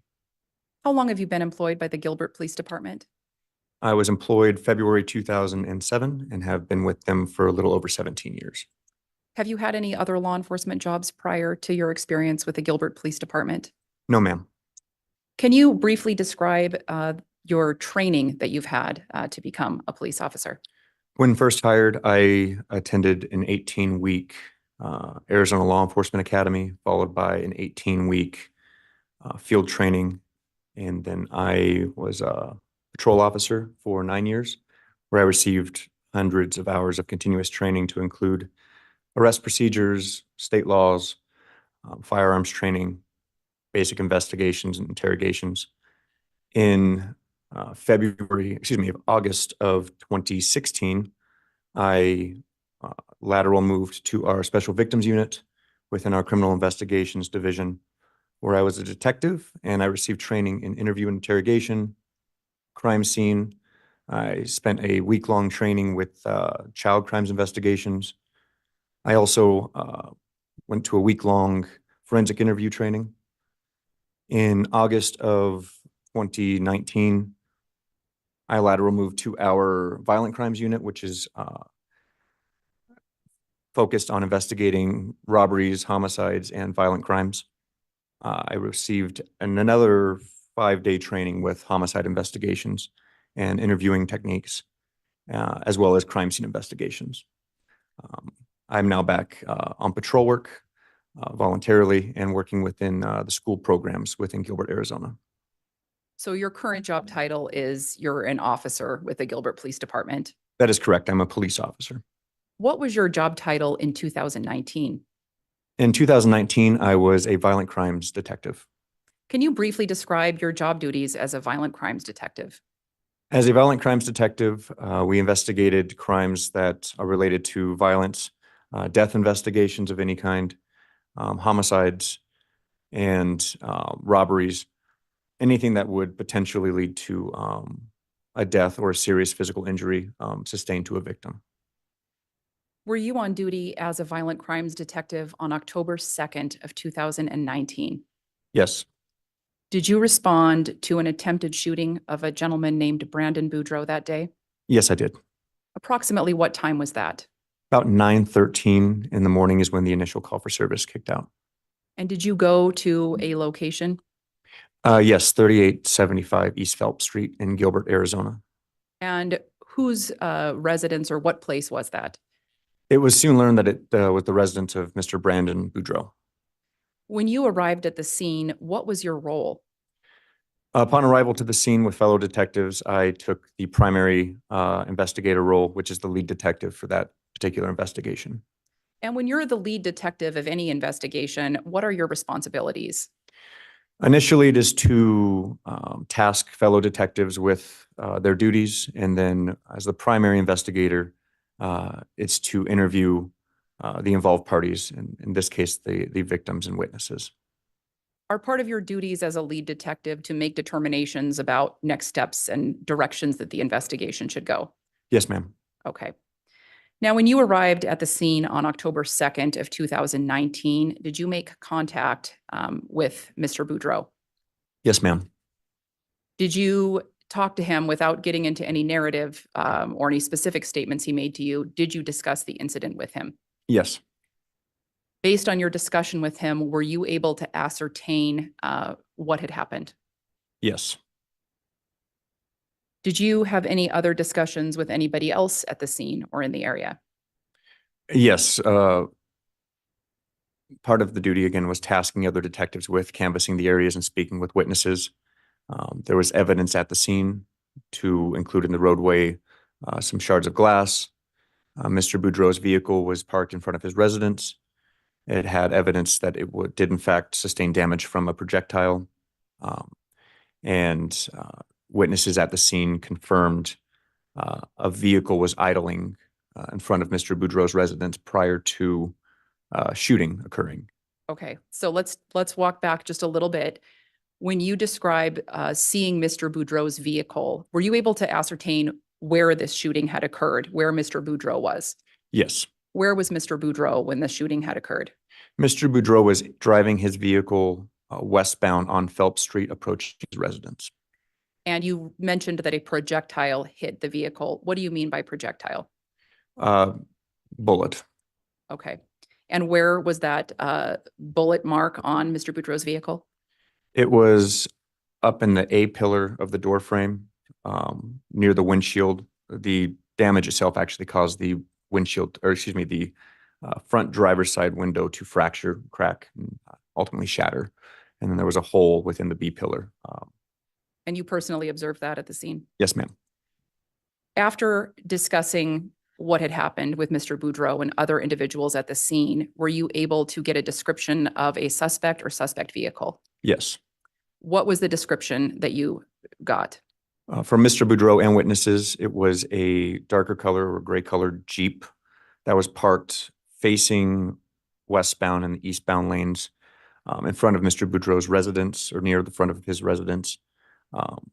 This Jeep was a Jeep described as a Jeep Wrangler, and specifically it did not have a wheel affixed to the back of the vehicle, which is standard for Jeep Wranglers to have a spare tire affixed to the back of the vehicle. Did you learn anything about the license plate of that Jeep? Yes, additionally, with the color and description of the physicals of it, it was described by Mr. Boudreau that it was a Texas license plate that was affixed to the back of this vehicle. Based on your discussions with Mr. Boudreau and other individuals at the scene and the description of the suspected Jeep, were you able to take that investigation in any specific direction? Yes. And what was that? From interviews and the vehicle description, I reached out to the Chandler Police Department detectives because it was learned that a homicide happened in their jurisdiction in July of 2019. So I'm I sorry. apologize. Can you briefly tell the jury where Chandler is in reference to Gilbert? Yes, Chandler, Arizona is adjacent to Gilbert, Arizona. We refer to it as a sister city. So it's right next to Gilbert within Maricopa County. And you described learning about a homicide that had occurred in Yes. Chandler. What was the significance of that homicide to your investigation?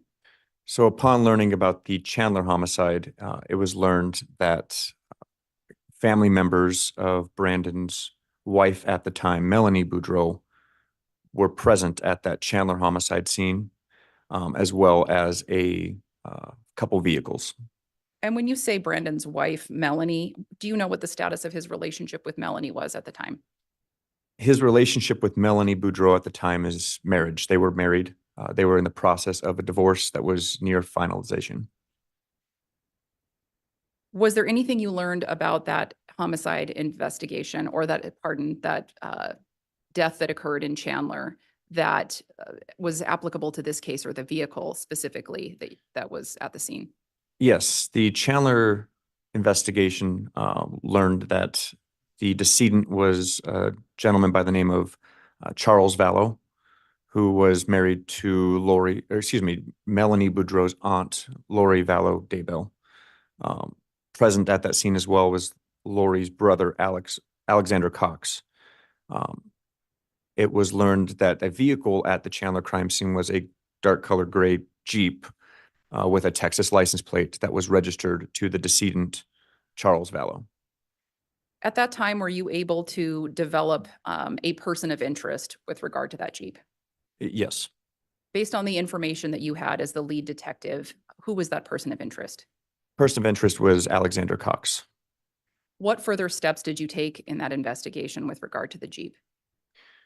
From the Jeep information and the license plate that we've confirmed, we reviewed LPR hits. LPR is an acronym for license plate reader. And we were able to track the movements of that Texas license plate on that Jeep with photographs to confirm it was still on the Jeep, moving from the state of Arizona to the state of Idaho. And did you determine what dates that had occurred? Yes. What were those dates? Those dates were just prior to and after the shooting in Gilbert, Arizona. Were you able to determine where in Idaho the Jeep had traveled from? Yes. Where was that? It traveled to and from the area of Rexburg, Idaho. And were you able to determine whether or not Alex Cox had a connection to Rexburg? Yes, it was soon learned that he was residing in Rexburg, Idaho. Okay. At some time, did you begin coordinating with law enforcement agencies in the Rexburg area? Yes, once it was learned the Jeep was located in the area, we reached out to Rexburg Police Department and Fremont County Sheriff's Office. Fremont County Sheriff's Office, sorry. At some point in time, did yourself or any of the law enforcement agencies you were working with obtain a search warrant on that Jeep? Yes. When was that? The Rexburg Police Department was able to locate and confirm the Jeep was at an apartment complex in their area, and they executed a search warrant in mid-November, November 18th. Were you present when that search warrant was executed? Yes. Can you briefly describe what took place during the execution of that search warrant? Myself and a crime scene specialist flew up from Arizona directly to Rexburg. We went to Rexburg's property evidence building where the Jeep was secured. I stood by with my crime scene specialist as she processed the vehicle. Processing included taking exterior photographs, opening the vehicle, taking interior photographs, and then she collected physical evidence to include DNA swabs in areas that would have the most contact by the operator, some physical items from within the Jeep, and then collected from the back of the vehicle GSR, which is an acronym for gunshot residue evidence, because we believe this vehicle to be our suspect vehicle and the shooting occurred from outside the back window. And what did you do with those samples that you retrieved from the vehicle? These samples were packaged individually from each location where it was collected, and then it was ultimately impounded for evidence and then forwarded to the respective crime labs within Arizona for processing. And did you have any more, did you do anything else with regard to the Jeep at that time? No, once the Jeep was processed per the search warrant, it was turned over back to the Rexburg Police Department where it remained in custody. At some point in time, did your investigation into the attempted shooting of Brandon Boudreaux shift? Yes. Why was that? Because working with Rexburg Police Department, Fremont County Sheriff's Office, and Chandler Police Department still, as well as the FBI, Federal Bureau of Investigation, it was learned that children belonging to Lori Vallow Daybell had not been seen or heard from for quite some time. When did that shift occur? It occurred in shortly after the processing of the Jeep. It was late November. I believe it was November 26th, was when the focus really changed. Did you take any steps on the Arizona side of things to locate these children? Yes. Can you describe those steps that you took? Myself and fellow detectives began interviewing associates and family members of the involved parties. We set up surveillance to include pole cams, which is discrete cameras that are affixed to a light pole, for example. These cameras were located in locations to monitor friends and family believed to have custody of, at this time, JJ and or Tylee Ryan. In addition to the pole cams, did you do anything else? Contacted other family members and associates. Yes. Were you able to determine whether or not those children were ever in Arizona in November and December of 2019? Upon review of all surveillance and all interviews, no, there was no indication either child was in the state of Arizona. Now, at this time in late November and early December of 2019, were you still investigating Alex Cox for the attempted shooting of Brandon Boudreaux? Yes. What did that investigation look like at that time? Gilbert Police Department, as well as other agencies, were keeping our eye on Alex Cox. With my investigation in particular, we were tracking his movements. I apologize for interrupting. When was that? This was in early December of 2019. And you were surveilling Alex Cox. Correct. How often were you surveilling him? It was learned that he was back in Arizona, Gilbert in particular, and we were surveying him 24 hours a day, 7 days a week. And in December of 2019, did you stop surveilling Alex Cox for any reason? December 12th, 2019, yes. Why did you stop surveilling Alex Cox on that date? Alex Cox died on the 12th of December of 19. After Alex Cox died on December 12th of 2019, did you execute a search warrant on his residence or vehicle? Yes, What day was that? it was the same day of his death. Did you find anything of evidentiary value in Alex Cox's home? Yes, in his residence, he had multiple munitions and some firearms. He also had indicia to show that he lived in the residence, ID identification, clothing items. And then he had some literature, multiple books of literature authored by Mr. Chad Daybell. And did you find anything of evidentiary value in his vehicle? Yes, there was paraphernalia to include holsters and ammunitions within Alex Cox's pickup truck. And there was a letter that was found also within his pickup truck. What was that letter? It was a patriarch blessing authored by Chad Daybell, And who was it directed to? If Alexander Cox. I may have just a moment, Your Honor. You may.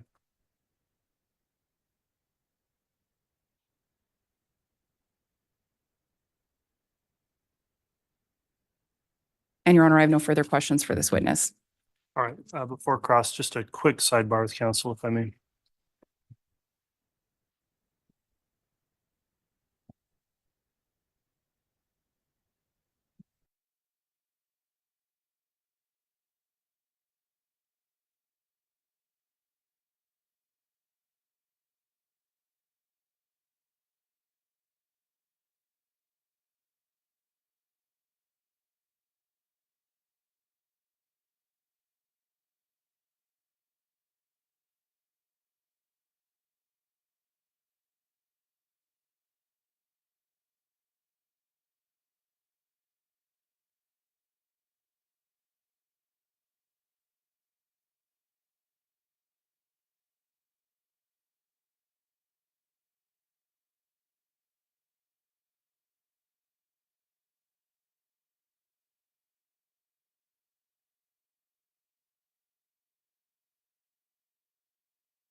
All right, thanks, counsel. Ladies and gentlemen of the jury, there's one issue I need to address with the witness and counsel outside of your presence. In lieu of taking a full-on break, if we could just have you retire to the back hallway here for literally 5 minutes or less. We'll come back on and then we'll take our lunch break at noon. So let's just have the jurors excused just very briefly. All right, please.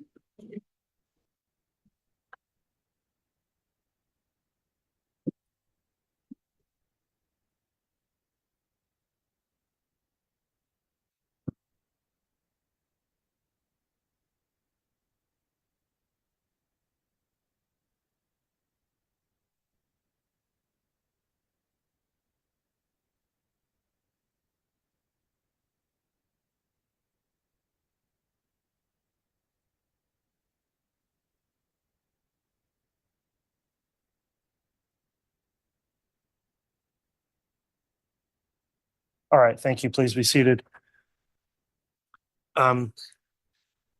Directs concluded. Just very briefly, counsel, I was reminded at a former trial in the case versus Lori Vallow, one of the Arizona officers, and I'm not entirely remembering if it was Officer Pillar, but made some type of a kind and thanked the jury or something on the way out, which raised an objection by the defense.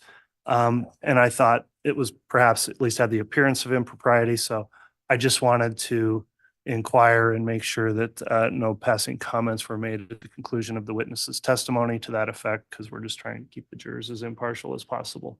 Yes, sir. Okay, so that's all I wanted to address, and we just didn't know a better way to do that with the jurors here. So with that, we'll just have the jurors brought right back in. We can continue with cross then, Mr. Pryor. Thank you, Judge. All right, so if the jurors can return.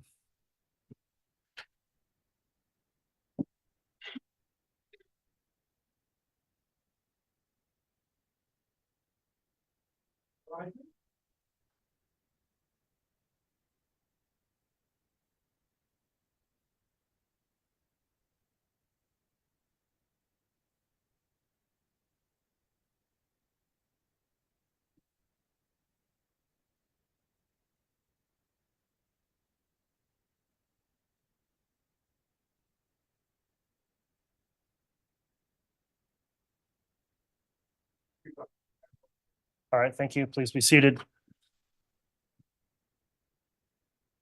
All right, Mr. Pryor, you can commence with cross-examination if you'd like.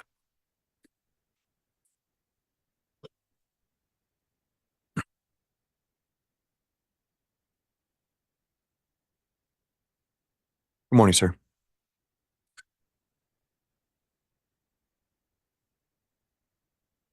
You spoke about having coordination with the folks in Rexburg, the folks in Chandler, Arizona, Yes, sir. you at Gilbert, Arizona. Would you agree with me that the common denominator of all of these matters is Alex Cox and Lori Vallow? For the Gilbert investigation, Alex Cox was our primary focus. Yes. And Lori Vallow as well. Yes, she came into play with being Alex's sister. Right. And those are the ones that are implicated in the Gilbert, Arizona case. Is that right? Yes, sir. And then as far as Charles Vallow is concerned, the murder of Charles Vallow, are you aware that, again, it's Alex Cox and Lori Vallow who are implicated in the murder of Charles Vallow? Yes, for the Chandler, Arizona case. Okay.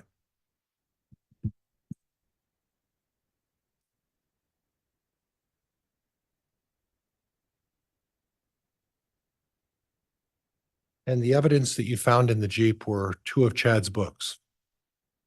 No books of Chad's were found in the Jeep. No.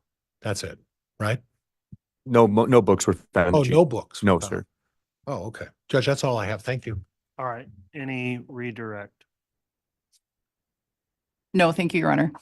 All right, is this witness going to be recalled by the state or the defense? Not by the state, Your Honor. No, Judge, thank you. Okay, you're released from any subpoena. Thank you for appearing and testifying today, Officer Pilar.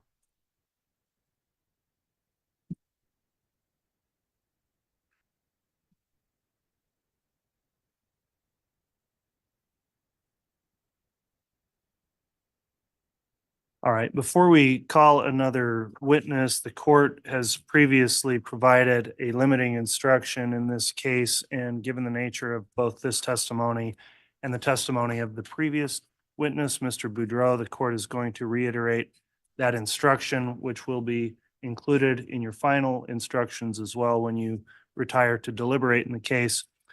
Ladies and gentlemen, during the course of this trial, evidence will be introduced for the purpose of showing that the defendant or an alleged co-conspirator may have committed acts other than those for which the defendant is on trial. Such evidence, if believed, is not to be considered by you to prove the defendant's character or that the defendant has a disposition to commit crimes. Rather, such evidence may be considered by you only for the limited purpose of proving the defendant's motive, opportunity, intent, plan, or absence of mistake or accident. So that's the court's limiting instruction. With that, then, is the state ready to call another witness before the lunch recess? We are, Your Honor. All right, you can call your next witness. Your Honor, at this time, the state would call Deputy Coulter Cannon. All right.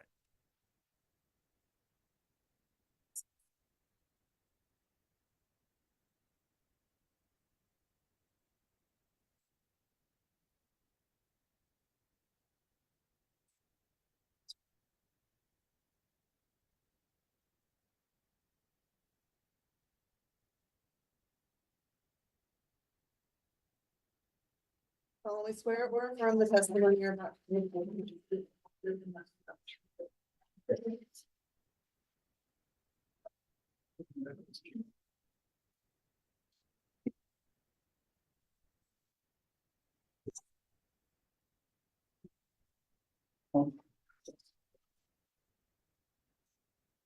All right, now that the officer's been sworn, I'll just inquire on the court's exclusionary order.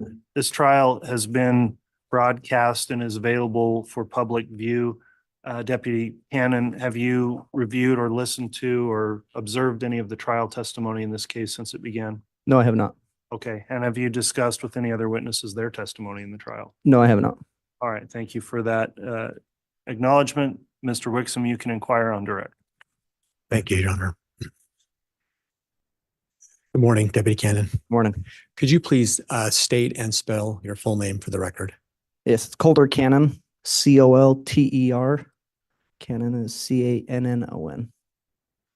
And where do you work? I work for Fremont County Sheriff's Office. What do you do for the sheriff's office? Right now, I am a school resource officer, but I'm also a patrol deputy. How long have you worked for the sheriff's office? Approximately 10 years. If you were to explain to the jury how many years as patrol officer exclusively and how many years also as a resource officer? I've spent about 4.5 years as a patrol deputy and then 5 years in the schools. And then in the summertime, I go out to patrol. So. And briefly for the jury's sake, what does a resource officer at a school do? Mainly just handles any calls inside the schools that he patrols in, making the schools safe and secured and making sure nobody's there that shouldn't be there. And what training and experience do you have as a law enforcement officer? I graduated post academy, so I received my basic certificate. I've also advanced up into my intermediate certificate. And then I've taken numerous trainings throughout my years of service on different trainings throughout the years and continue that training through each year. Can you explain to the jury, what does it mean to have an intermediate certificate? It just means that I've had so many years of service and then had so many training hours that I've been able to advance up into the certificates. I want to call your attention back to October 9th of 2019. Do you recall if that's a day that you were doing patrol duty? Yes, sir. Do you recall whether or not you responded to a call involving a Tammy Daybell? Yes, I did. And based upon your recollection, what was the nature of that call? It was put out as a suspicious call, suspicious circumstance. Can you describe what you were told or what you understood that suspicious circumstance was? Yeah, so that day I got a call of a gentleman that was at a residence that had pointed a paintball gun or a gun at a female in her driveway. So we responded to the area to check it out. Okay. Your Honor, at this time, the state would wish to play two different stipulated exhibits. One would be state's proposed 232A. 232A? Yes, sir. Okay. And that is a 911 call from a Joe Murray. The second will be state's 232B, which is a dispatch call from Tammy Daybell, both of the same date. All right, Mr. Priors, the defense had an opportunity to review these proposed exhibits. Yes, Judge, I have, and there's no objection. All right, so exhibit 232A and exhibit 232B are both admitted into the record. I presume those are each an audio file on a separate thumb drive. Is that correct? They are, Your Honor. If I might offer them up just so the court can observe them. Okay. Is it okay? I need to grab my laptop too. I've forgotten. Okay, if you'll do that, I'll have the court clerk as well take a look at those.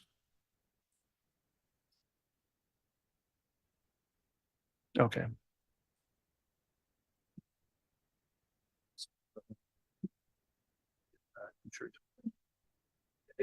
You want these returned to be published, Mr. Wixom? If I may, Your Honor. All right, I'll have the bailiff return them. Thank you. And Judge, I'm not certain if I heard the court rule or if I even requested, but are these exhibits admitted? They are. Thank you.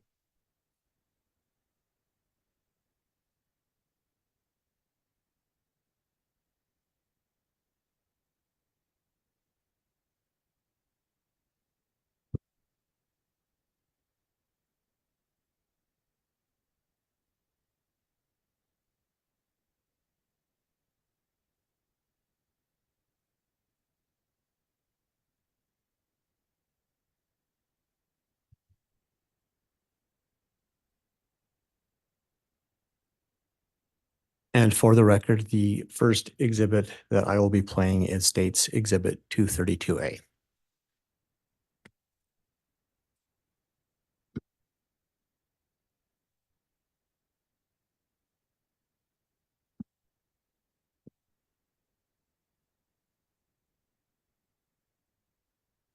apologize.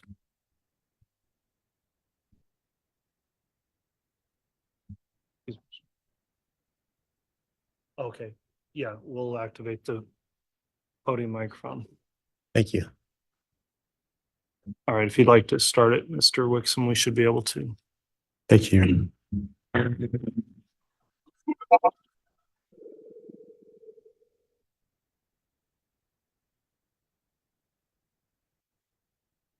911, where's the emergency? Yes, so my mother-in-law who lives pretty close, had just gotten home about 10 minutes ago, was unloading her car, and she thinks a man, but she's not 100% sure she didn't see, because they were wearing ski mask, came up to her with a paintball gun, but they started shooting at her. It wasn't loaded, so it didn't, he didn't, nothing came out of it. But he kept asking what he was doing. He would respond, and then suddenly, after she told out her husband, he ran off.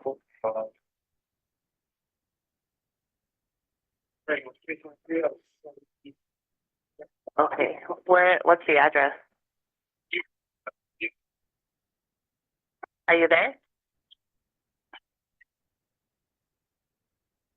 Hello?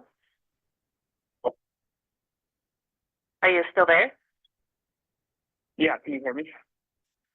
Okay, now I can hear you. What's the address? It's 199 North, 1900 East, Rexburg, Idaho, 83440. That's my address. She lives in the corner. I don't know what her address is. Okay, I need her address. What's her location?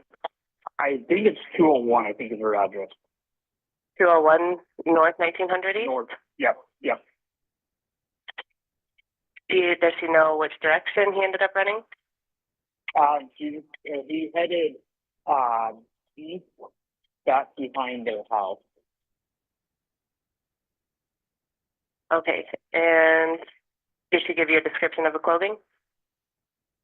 I didn't get one from her. I didn't know that.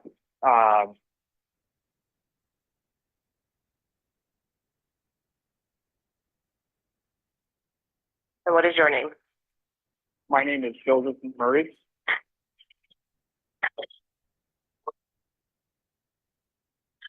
Okay, is this a good look or a good phone number for you? Yep.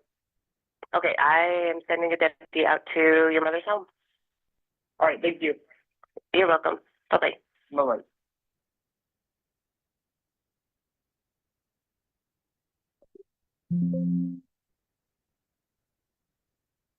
And for the record, Your Honor, I would next play 232B, the dispatch call from Tammy Daybell. Very well.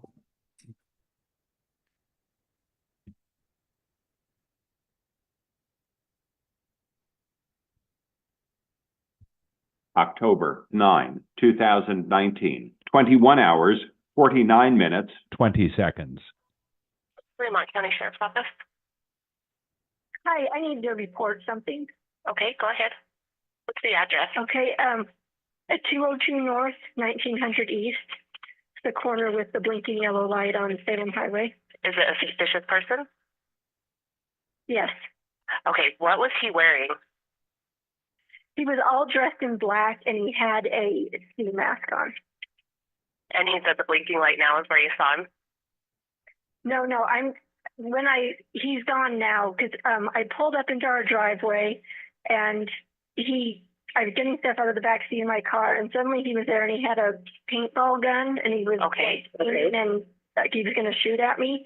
And I kept asking him what he was doing because I could tell it was a paintball thing. Okay. And then he just kept doing it. So I yelled for my husband and then he took off running around the back of my house. Okay, give me just 1 minute. Stay on the line with me. Okay. October 9, 2019, 21 hours, 50 minutes, 28 seconds. And that was north 1900 East? Yes. Okay.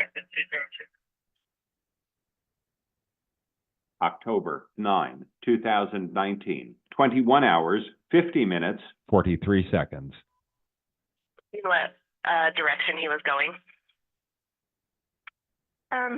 He went behind my house and it's so dark out here and I just went in the house and got my husband and son and then they went out and looked and he was long gone by then.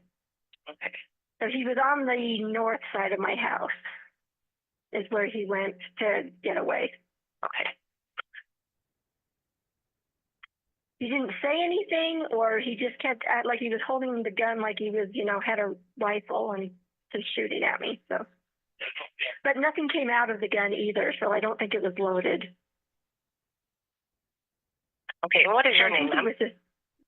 My name is Tammy DeBell. Okay. I will pass your information on to my deputies. We actually just had a previous call about this individual, so they're out in the area looking now.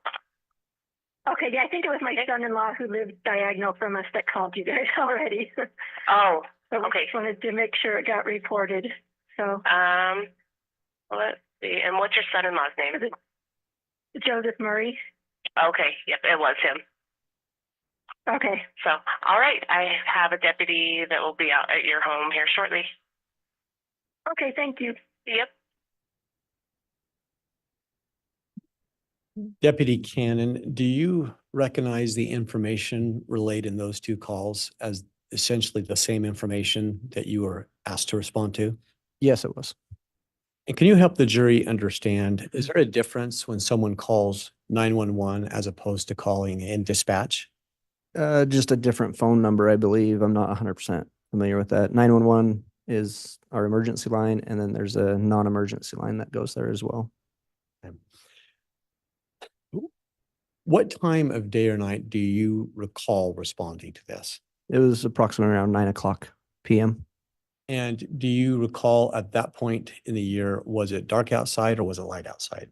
The sun was going down. It was dusk. And how far away from the address that you were given were you in your patrol when you first received the call?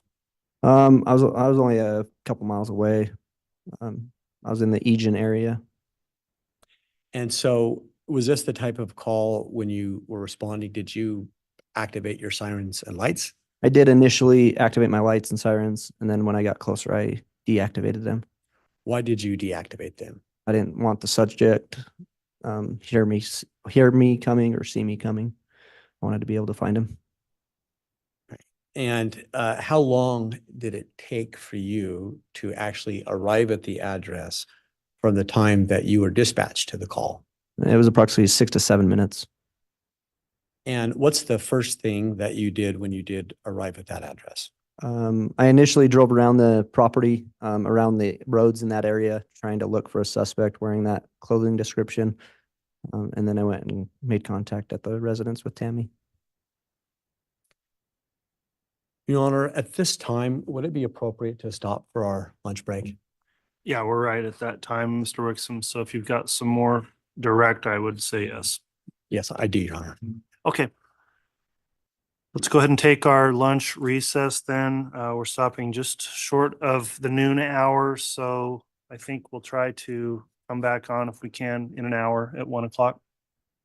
So we'll be in recess until then. All right, please.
Thank you. Please be seated.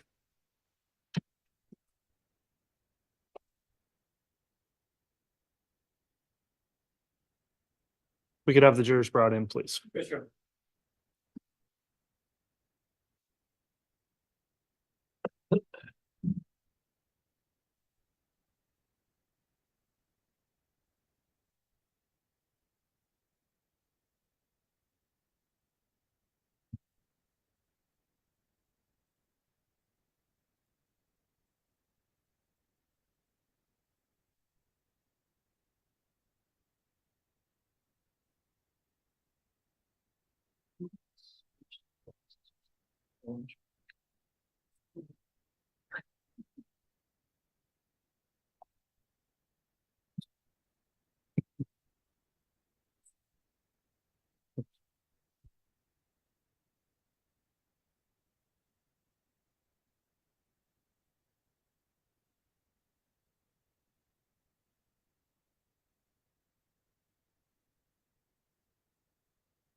All right, please.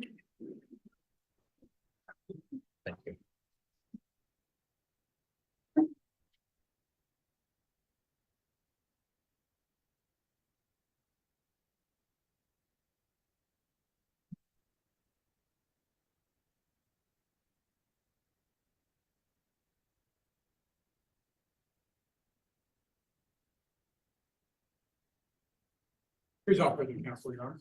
All right, thank you. Please be seated.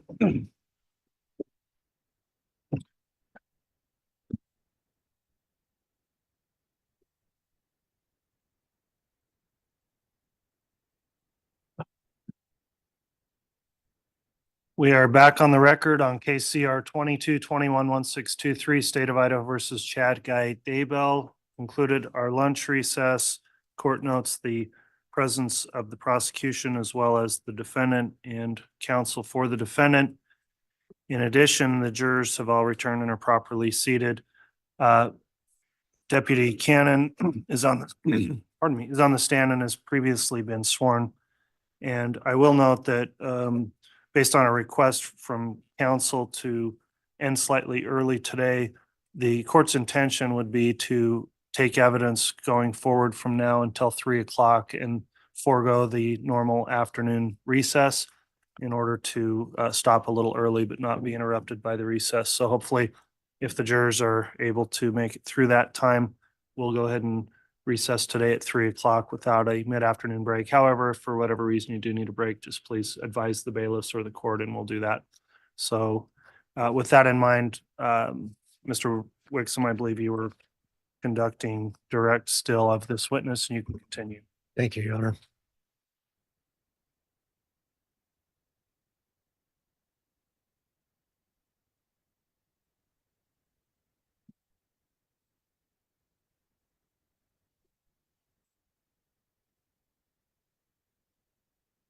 So Deputy Cannon, I believe we left off and I was asking you about what you first did when you arrived at the location. Yes. And what was it that you first did when you arrived? I drove through the area looking for what the suspect in that area. So And what was the description of the suspect that you were looking for? a male wearing all black clothing and a black ski mask. And what did you find, if anything? We didn't locate anybody in the area matching that description. When you say we, was there other law enforcement helping? Yes, there was another deputy that responded to the area as well. When you responded and looked for that person with that description, did you do that from your patrol vehicle? Did you do it on foot? How did you do it? Yes, it was from the roadways in the area. We drove through the areas and tried to look for anybody matching that description from our vehicles. And once that was completed, what was the next thing that you did? I went to the Daybell residence and contacted Tammy at the front door. Okay. And what, if anything, happened in that conversation? Yeah, so I contacted Tammy by knocking on the front door. She answered the door. I just kind of tried to get her information, what happened. She told me that she had just got back from grocery shopping, was getting groceries out of the backseat of her car, noticed a male standing at the rear of the vehicle. She confronted him and asked him what he wanted. He didn't say anything. He just held up the gun, and she heard 2 pops and then yelled for her husband, Chad, and that he eventually came outside. Okay. While you were talking to Tammy, did you have any contact with Chad? I didn't have contact. I didn't talk to him. He was there present when we were having that conversation though. Where was he relative to where you and Tammy were having the conversation? So we were standing by the front door of his residence, and him and his son was actually standing back towards the kitchen area, maybe 10, 15 feet from us. Any question from your perspective that he would have been hearing the conversation you were having? Absolutely. He would have heard it. And when you were there talking to Tammy, were you wearing a uniform with a gun and a badge? Yes, I was. Did anything at any time during your interaction with Tammy, did Chad attempt to talk to you in any way? No. Anything about that unusual to you? I thought it was kind of odd that she had just been like victimized and he wasn't taking any actions to protect her in a way, I guess, but that was just my thoughts personally. Did that play into your investigation at the time at all? No, not really. Just that it was odd. What did you do next, if anything? After that, I went outside. I walked around the initial area where the vehicle was, looking for any shell casings or paintball marks or anything like that in the area. Does a paintball gun typically have a shell casing? No. So why did you say you were looking for shell casings? If it was possibly a firearm and not a paintball gun. And did you find any indication either way? No, I did not. What did you do next, if anything? I went and talked to Joseph Murray, who was across the street chopping wood. I spoke to him for a brief moment, just trying to figure out what he saw.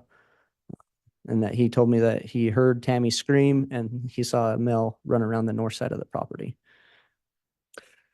Was there anything contradictory between what Tammy had said and what Joe had said? No, there wasn't.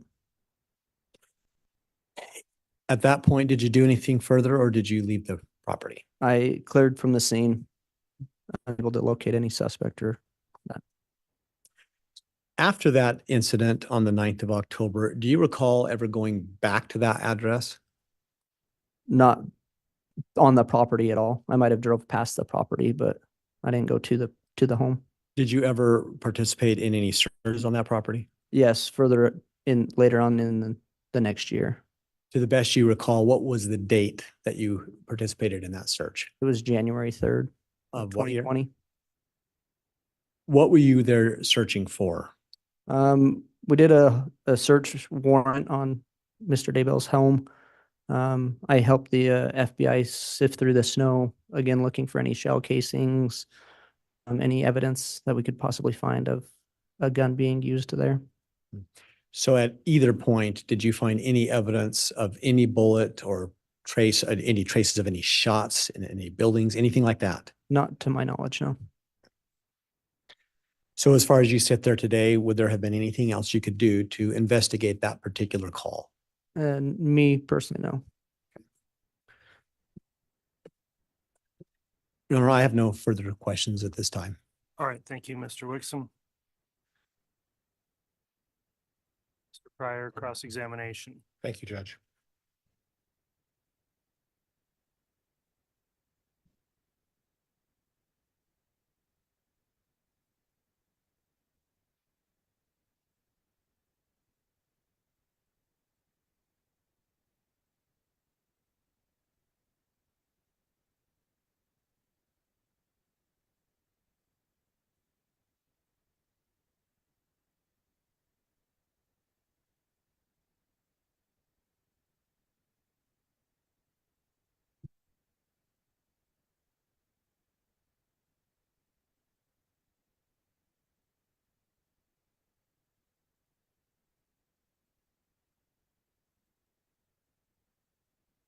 Officer Coulter, you made an initial report in regards to this case. Is that right? Yes, I did.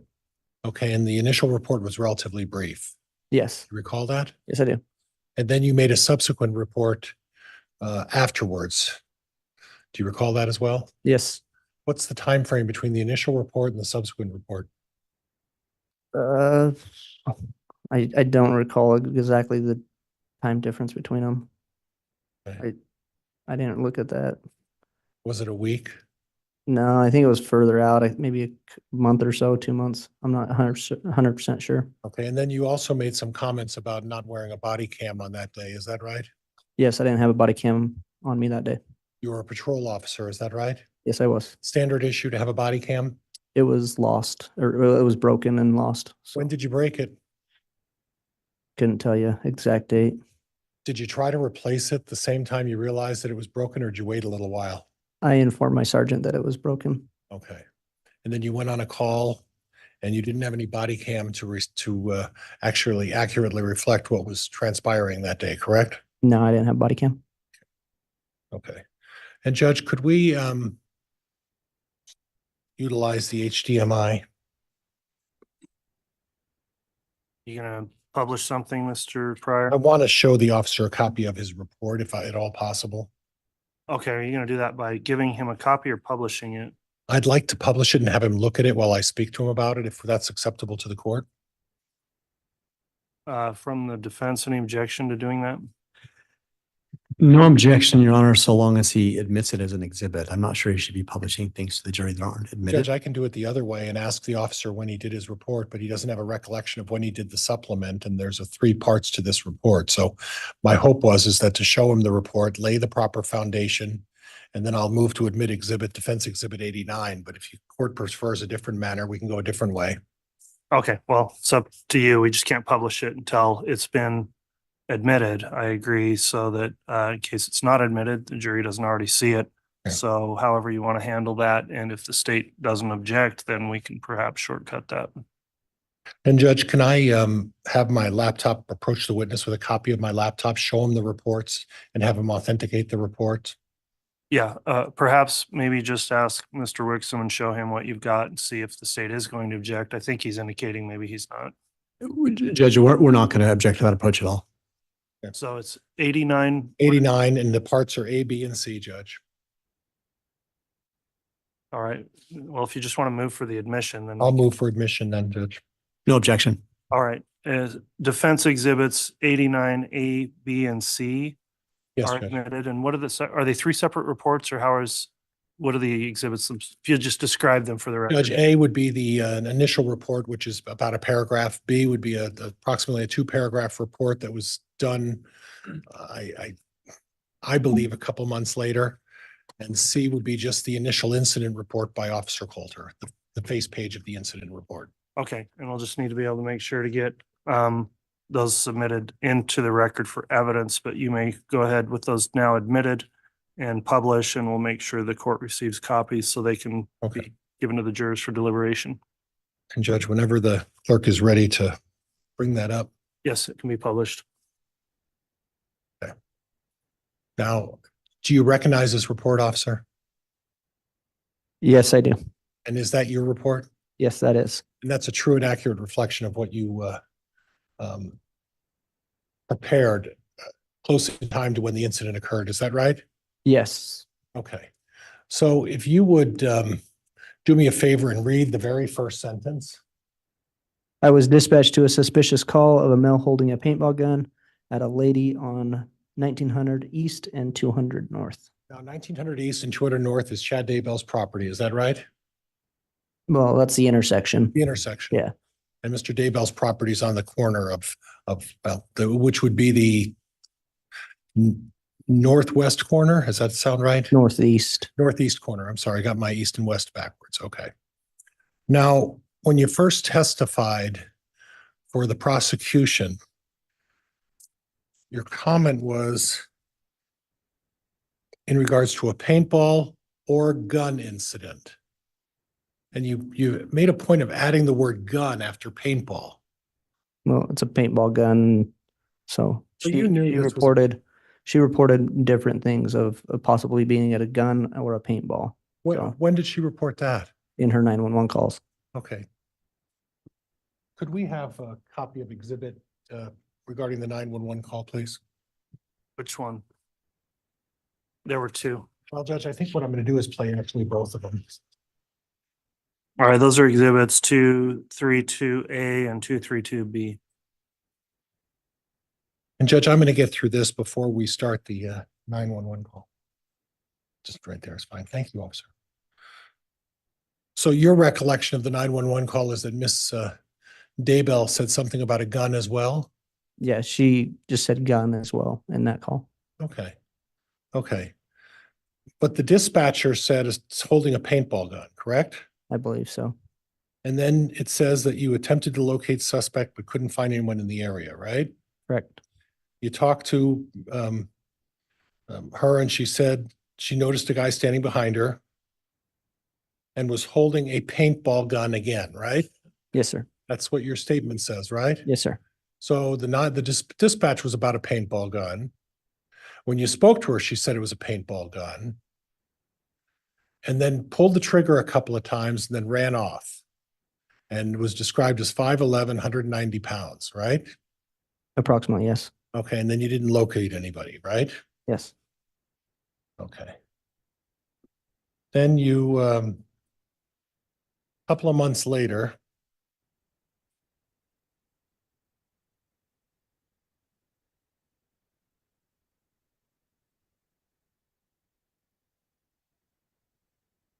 your story, at least your report expanded a little bit. Would that be fair?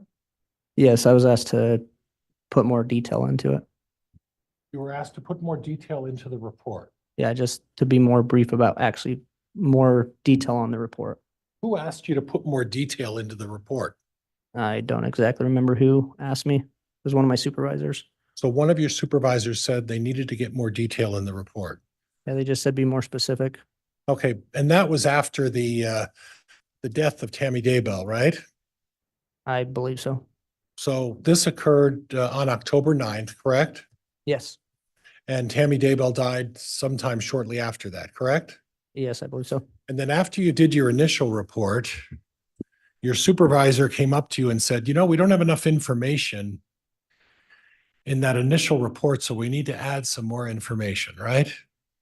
Well, just more detail. Okay. Report. Was this such a significant issue with a paintball gun that it required you to go back and then write a 2-3-page paragraph with more detail on it after the incident had occurred 60 days earlier? Can you ask that again? Sorry. Well, they put you up to putting more detail because they were trying to get you to allege that in some way there may have been a gun there. Isn't that what the police are trying to do here? Objection, Your Honor, argumentative. Sustained. So you put in your report on October 9, 2019, 21:45 hours.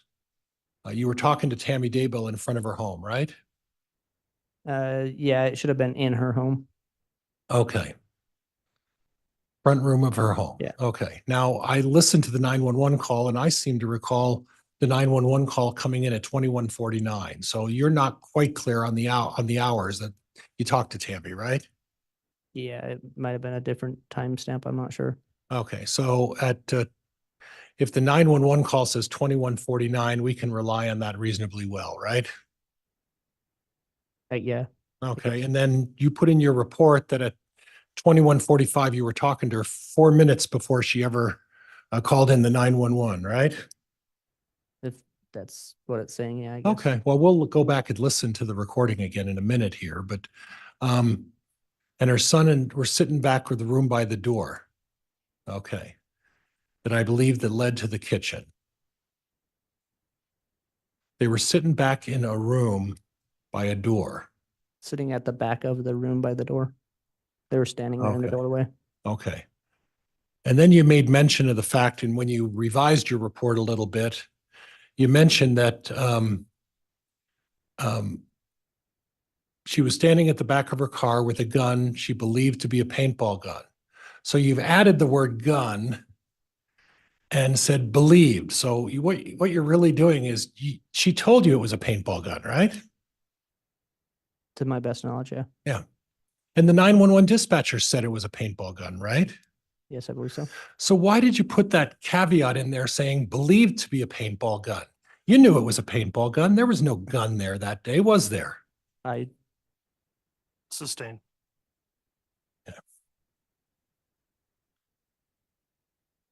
She said she screamed and her husband ran and son. So her husband and son took action. They ran out and they tried to see what was going on, correct? I'm sorry, where are you at in the Middle of the news statement. Tamara stated she screamed and called for her husband and son. Okay. Right? Yes. And to your recollection, the husband and son went out and looked at the what was going on out there, correct? As far as I'm aware, just Chad. Okay. So from your perspective, it was unusual the way Chad acted, because when his wife said someone shot a paintball gun at him, you think it's unusual for him to run out and see what's going on, right? No, that's not what I said. All right. But you did say it's unusual because he stood there silently while Tamara talked to you, right? That was unusual? Yes, it was unusual that he didn't get involved in the. Do you know anything about Mr. Daybell's personality? I did not. Do you know that he's somewhat of a shy person? No, I did not. Okay. Do you know that he's somewhat of a humble person? Objection, Your Honor. The attorney is testifying. Sustained. Okay. Mr. Pryor, also please let him finish his answers. The court reporter's getting stressed. Okay. And then you modified your original statement, because in your original statement, you said the shooter, according to Tammy, was about 5'10", 190 pounds. Where did you get the 6 feet tall and 200 pounds from? I said approximately. Okay. Well, why didn't you say what you put in your original report? Why did you add 2 inches and add extra weight on this person? It was 2 months later. I was going off my memory. Okay. Or is it possible that when your supervisor said we need a greater report with more detail that seems to point the finger at Alex Cox, is that why you changed it from? Objection, argumentative, Your Honor. Sustained. You changed it because you didn't fit the scenario of Alex Cox, did it? No, that's not why I changed it. Okay. But you waited 2 months on a report before you decided to change that report, correct? I didn't wait. I was asked to change it. Okay. By your Not change it, but to put more detail into it. And I guess this more detail that you need of a paintball incident is a result of your supervisor needed more favorable information, didn't he? Objection, argumentative. Overruled. Your supervisor needed more favorable information to link this to Alex Cox, didn't he? Not to my knowledge, no. Okay. Not to your knowledge, right? No. Okay. And then you say Joseph Murray, who lived kitty corner from the property, right? Yes, he lived kitty corner. You went over to talk to Joseph Murray, right? Briefly, yes. Okay. And Joseph Murray stated he was cutting wood, heard a scream, and he saw someone run around the north side of Tamara's property, right? Yes. Okay. Would it surprise you to learn that Joseph Murray may be telling you a different story than what you're telling this jury? No. Okay.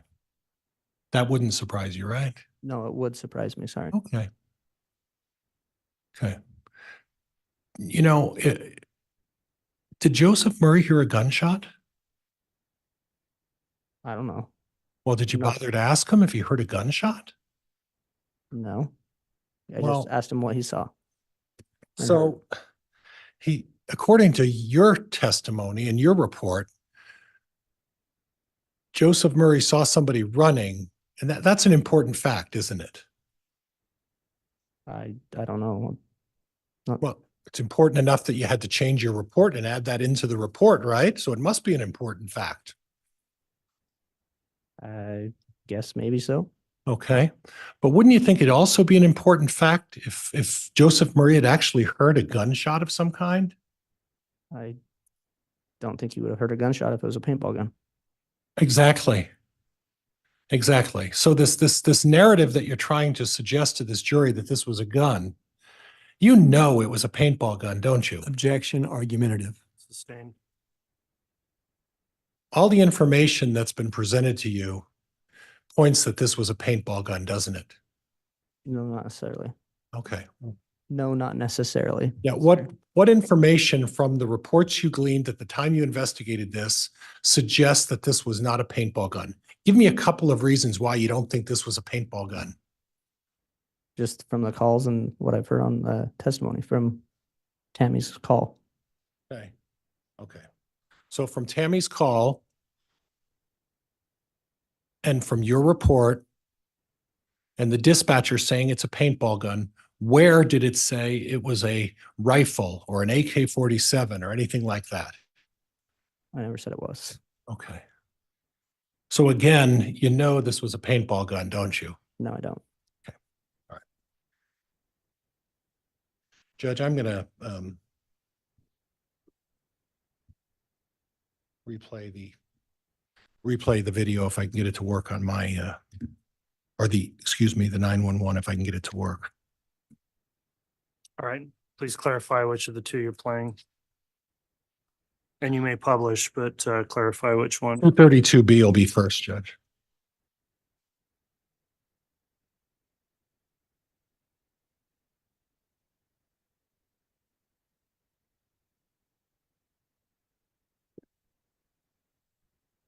Maybe not.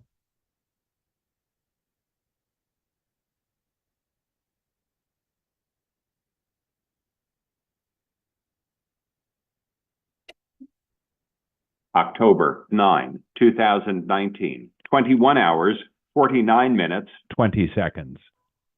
Fremont County Sheriff's Office. Hi, I need to report something. Okay, go ahead. What's the address? Okay, at 202 North, 1900 East, the corner with the blinking yellow light on Salem Highway. Is it a suspicious person? Yes. Okay, what was he wearing? He was all dressed in black and he had a ski mask on. And he said the blinking light now is where you saw him? No, he's gone now because I pulled up into our driveway and I was getting stuff out of the back seat of my car and suddenly he was there and he had a paintball gun and he was and like he was going to shoot at me. And I kept asking him what he was doing because I could tell it was a paintball thing. Okay. And then he just kept doing it. So I yelled for my husband and then he took off running around the back of my house. Okay, give me just 1 minute. Stay on the line with me. Okay. Judge, I'm a- October 9, 2019, 21 hours, 50 minutes, 28 seconds. And that was North 1900 East? Judge, we can stop. Yes. Okay. And Judge, I'm done with the, so I was listening pretty carefully. I heard the word paintball gun and I heard the word paintball thing. Would you tell me on that tape where the word gun was used Later on later on? Mhm. Oh, are you telling me there's more evidence here? of that recording, yes. Where's that? More further on in that recording, she talks more. She talks, I didn't hear that. I heard it stop. That's because you stopped it. I So there was mention of a gun, is that right? believe so. You believe so? Yeah.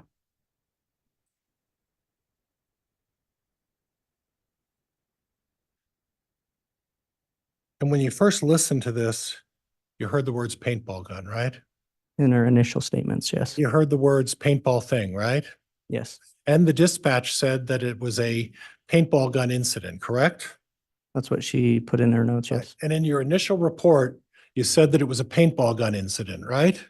Yes, And then 2 months later, after Tammy Daybell dies, and you talk to your supervisor and you don't know why he asked you to change it, you changed it and you're talking about possibly it being a gun, right? Objection, Your Honor, that misstates the evidence. Sustained. Well, the subsequent report then starts hinting at, well, maybe this was a gun, right? no, it's Okay. still a paintball gun. Okay, all right, just so we're clear. Now, were you part of the other investigation that looked at some of the other possibilities of why someone on the property would be out there roaming around? Did you talk to any of the other potential suspects in this thing? No, I didn't talk to anybody about Tammy. Okay, who was the other officer with you? Deputy Simper. Okay.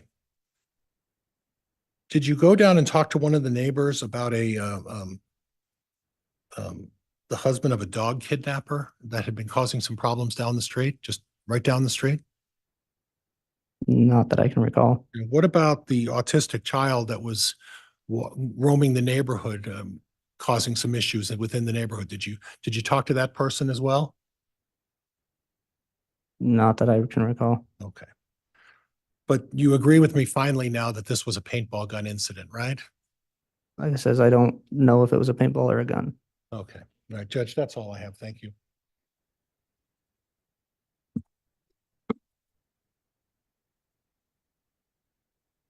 Mr. Wixom, redirect. May I, Your Honor? Yes. Thank you.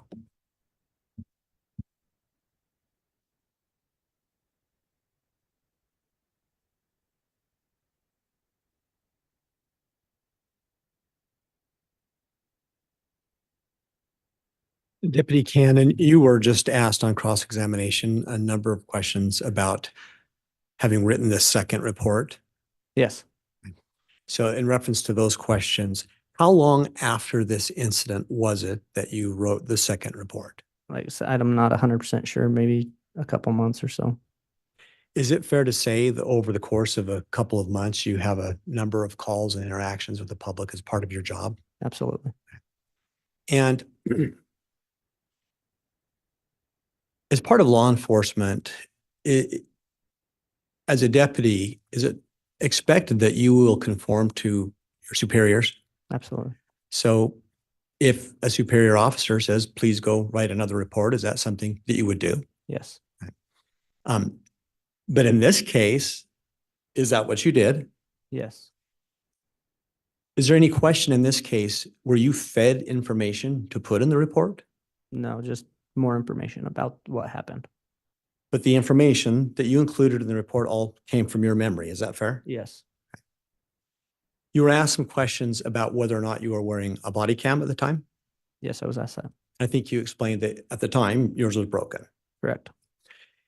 Can you state, is it fair to say that at Fremont County Sheriff's Office, is there any kind of policy requirement that you wear a body cam for anything? No, And so why do you normally wear a body cam? just for my recollection and safety and different things like that. But that doesn't mean you can't perform your duties without the body cam. No, it doesn't mean that.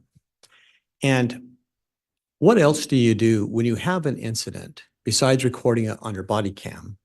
What else do you do as law enforcement to memorialize what happened in that incident? I don't understand. Sorry. Why do you write police reports? Oh, so you can remember what happens. Okay. And when you do that, do you write these reports to the best of your recollection? Yes.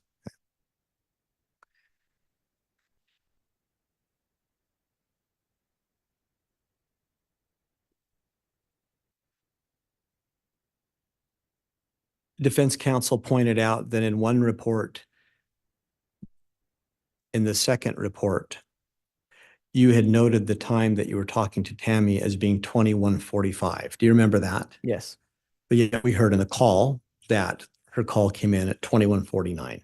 Yes. Can you explain that discrepancy? It was probably, I was dispatched at that time at 21:45 and she had called briefly thereafter And again, when you were when I was writing, responding. Sorry. Finish, I'm sorry. Sorry, when I was responding to the call, she probably made that phone call.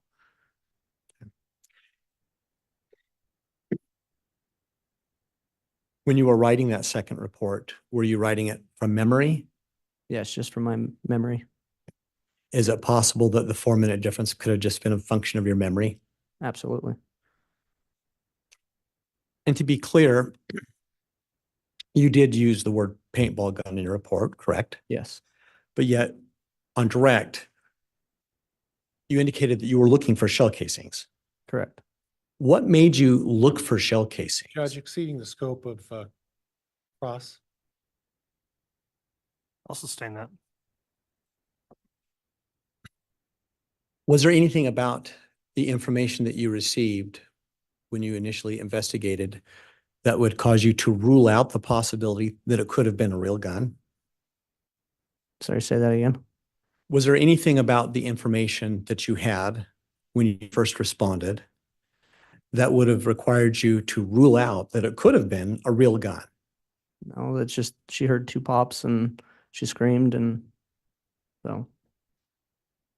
So as you sit there today, from the information you have, can you rule out that whatever she saw was not a real gun? No, you can't.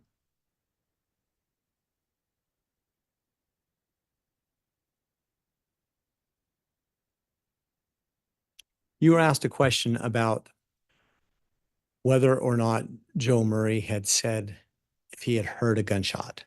Do you remember that question? Yes.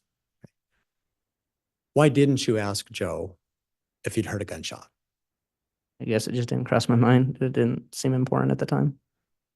Did Joe bring up to you in the conversation that he'd heard a gunshot? No. Is that something that you might have assumed he would bring up? Possibly, or if he saw a gun or something.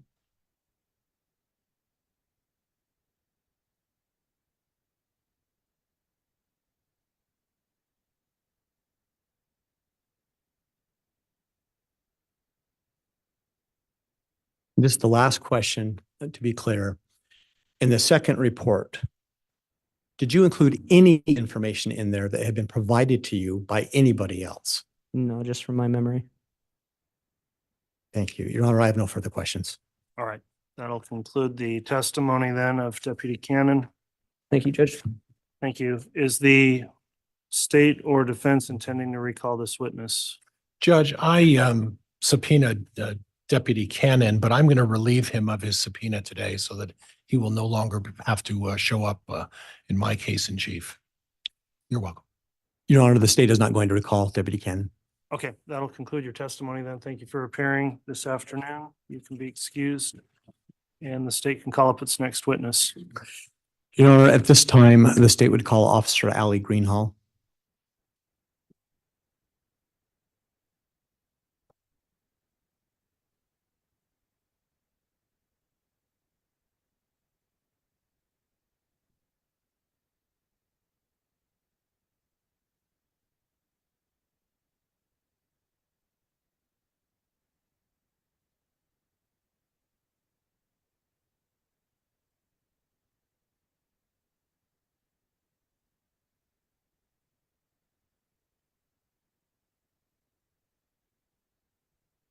Swear or affirm the testimony you're about to give will be the truth, the whole truth, and nothing but the truth.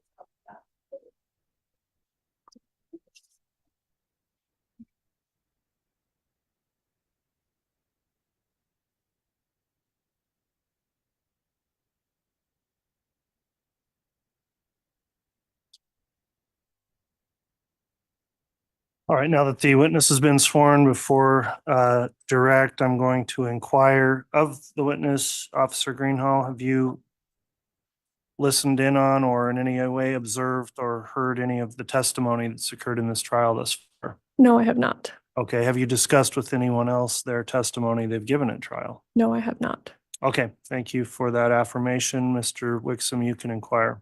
Thank you, Your Honor. Officer Greenhall, I believe I'm mispronouncing your name. It's Greenhalgh, isn't it? Correct. Okay, I apologize. Will you please spell your full name for the record? Oh, first name is spelled ALYSSA, and the last name is spelled GREENHALGH. Thank you. And ma'am, Can you tell the jury, where is it that you work? Currently, I work in Rexburg, Idaho for the Rexburg Police Department. What is your job title there? I'm a patrol officer. How long have you done that? Total about 7 years. 7 years with the Rexburg Police Department? About 3 with Rexburg and 4 years before that with the Fremont County Sheriff's Office. What was your job title at the Fremont County Sheriff's Office? I was a patrol deputy. And can you explain to the jury what post training or otherwise do you have as a law enforcement officer? Currently, I hold an advanced certificate through the Idaho Post Academy, as well as some other miscellaneous specialty trainings. And as part of your work for Fremont County, was it one of your functions to respond to calls about unattended deaths? Yes. From your perspective as law enforcement, please tell the jury, what is an unattended death and what is your function as law enforcement? An unattended death is, generally speaking, any death that occurs where the person is not under a physician's care. Typically, somebody will call when they find a family or friend or loved one that has passed. And my duty as a patrol officer or deputy initially on scene is to respond before the detectives and the coroner get there, to check for obvious signs of foul play, and then request resources as needed. And when you say foul play, can you tell the jury what types of things do you look for when you're looking for signs of foul play? Yes, so typically we're looking for obvious injuries, disheveled houses, like if furniture is broken or pushed around, obvious injuries being gunshot wounds, stab wounds, needles, drug overdoses, things like that. So with any given unattended death, is it fair to say that you respond with that role in mind, trying to either identify or rule out some foul play? Correct. I want to draw your attention back to October 19th of 2019. Do you recall responding to an unattended death call for a Tammy DeBell? I do. At that time, prior to your response to the scene, had you ever heard Tammy DeBell's name? No, I had not. Had you ever heard Chad Daybell's name? No, So you weren't familiar with either one of them? I was not. Who dispatches you to an unattended death? Whichever dispatch officer is working that day. So is it fair to say that when there's an unattended death, that someone will call into law enforcement and 911 or otherwise, and then they'll find an officer on duty and send them to the scene? Yes. Okay. Your Honor, at this time, the state wishes to request admission of what we believe is a stipulated exhibit number 233, which is a recorded 911 call made by Garth and Chad Daybell on the day of Tammy's death. Any objection? Okay, exhibit 233 then is the audio file of that call. It will be admitted by stipulation. Just make sure we have the correct exhibit submitted to the clerk, and then if you wish to publish, you may. Thank you, Your Honor. Would the court have me send it up now, or should I play it first? As long as you're convinced it's the right thing, you can go ahead and start publishing. Thank you.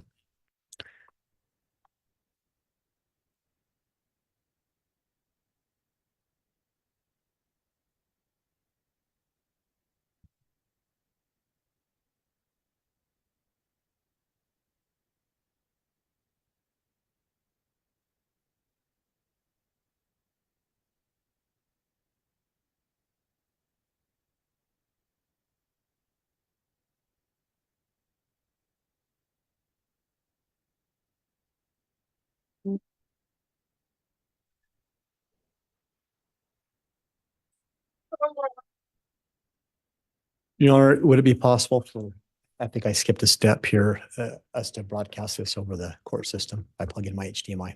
Sure.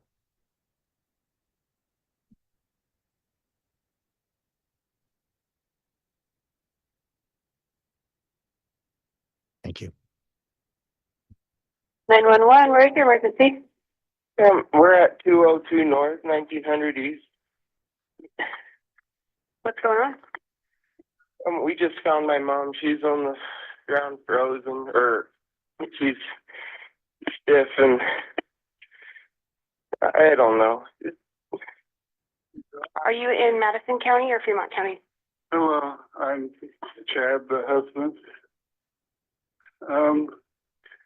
She's clearly dead. We don't Oh, know. sorry. Okay.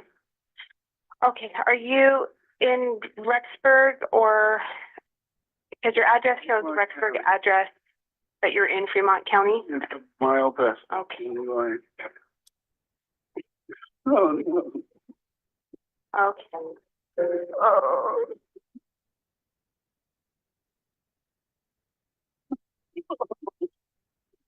Yeah, she's not even, she's frozen.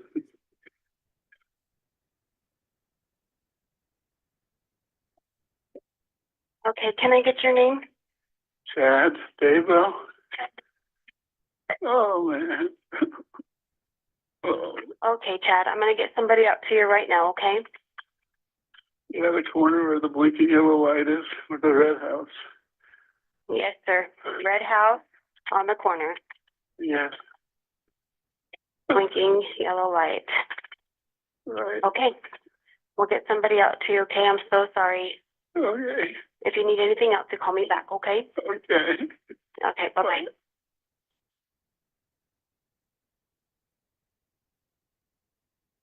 Ma'am, to the best of your recollection, was that particular phone call related to your response to Tammy Daybell? Yes.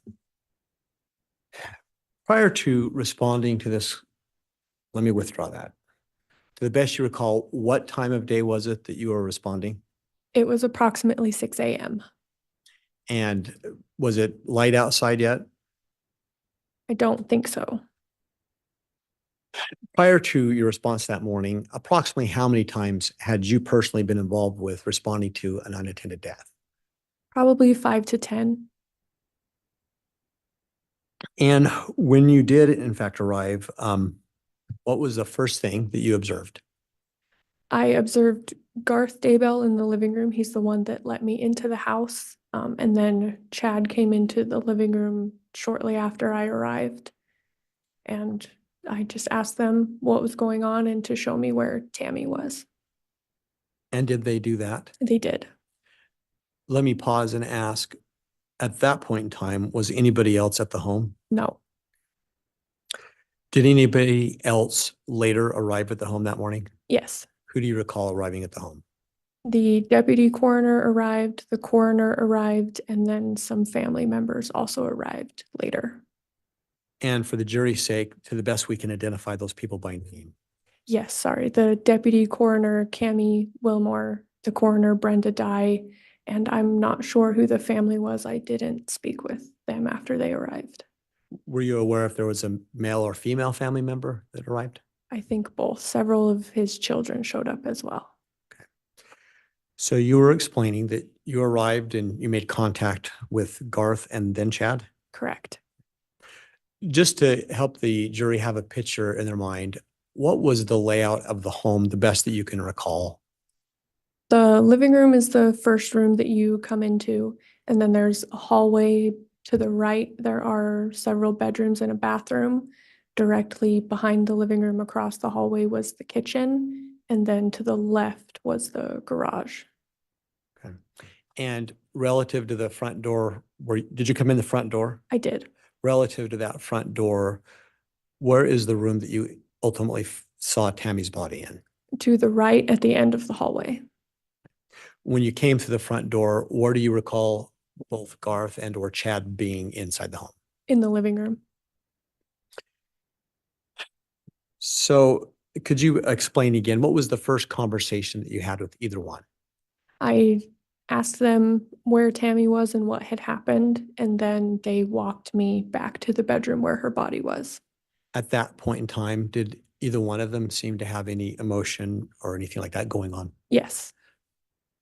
Both, or which one? Chad was definitely more emotional than Garth was. He was sobbing and then would gasp for air. Garth was a little bit more reserved and didn't say very much. So when you got back to the room where Tammy was, What was the first thing that you observed? I observed Tammy's body on the bed, and her feet were hanging off the corner of the bed, and the mattress was pushed off the box spring just a little bit, and she was covered up with a blanket up to about her shoulders. In that moment, did you notice anything else about Tammy's body? Not from the doorway until I moved in closer to her. Before you moved in closer, did you engage in Chad in any conversation about what had gone on? Yes, during the walk back and while I first entered the bedroom, he was kind of explaining to me the course of events that had happened that morning. What do you recall him explaining to you at that time? He had told me that about midnight, Tammy had woken up with a coughing fit, and he said she had vomited on the bedroom floor and then had moved into the bathroom down the hallway and had continued vomiting. And he said he got up to help her clean up and then put her back to bed.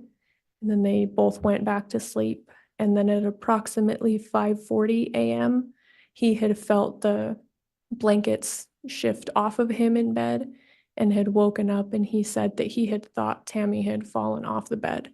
So he told her to get back on the bed.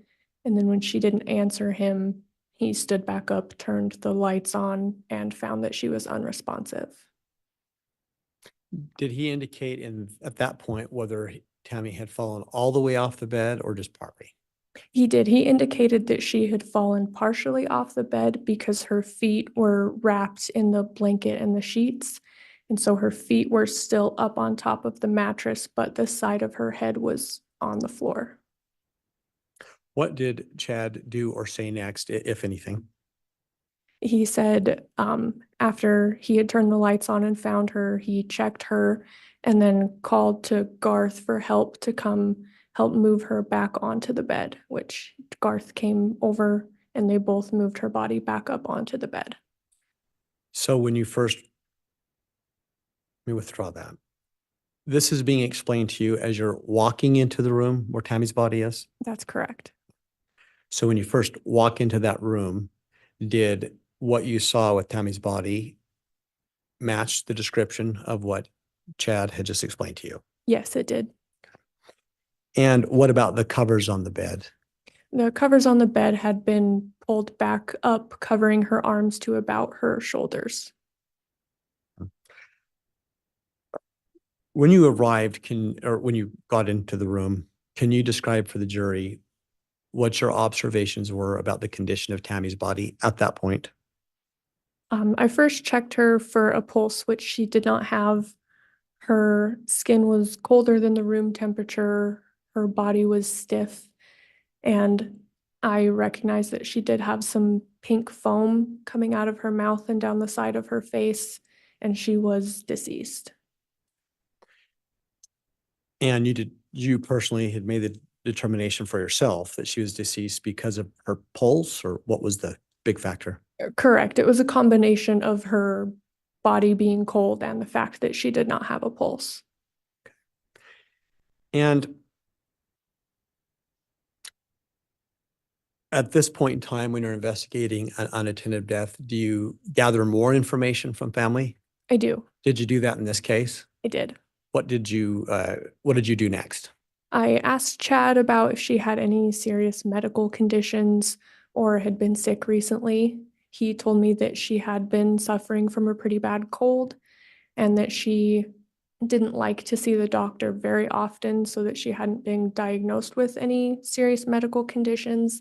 He did tell me she had fallen in the driveway a few weeks prior that she had seen the doctor for, and she was going through menopause.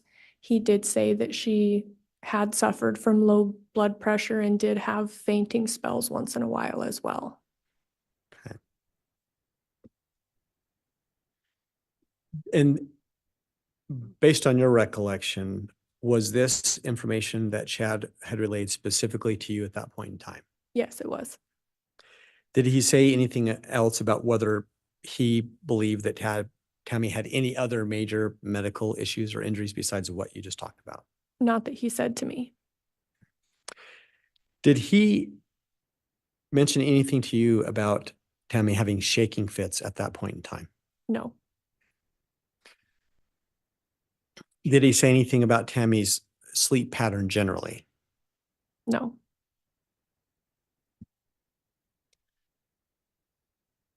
At what point in time, well, I'll withdraw that.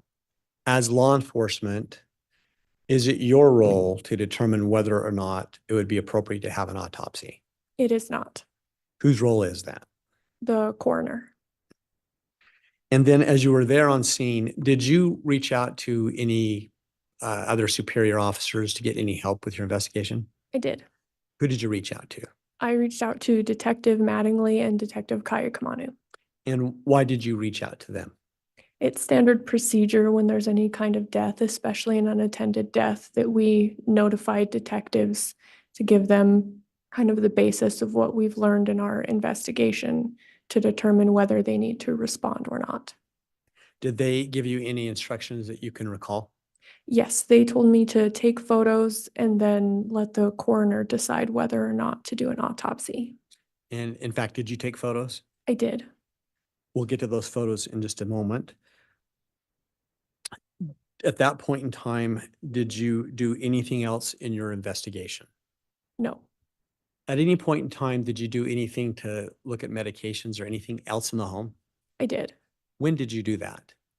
I did that shortly after I had taken some initial photos of Tammy's body while I was waiting for the deputy coroner to arrive. And with respect to your time there and your observations, had you identified anything at that point that you felt like was suspicious about the scene? No, Now, were you basing that perspective upon the information that Chad was giving you? yes, And without getting into it, were you basing it upon any information that Garth had given you? no, because he hadn't given me any information. Besides Chad, did any other family members give you any information that morning? No,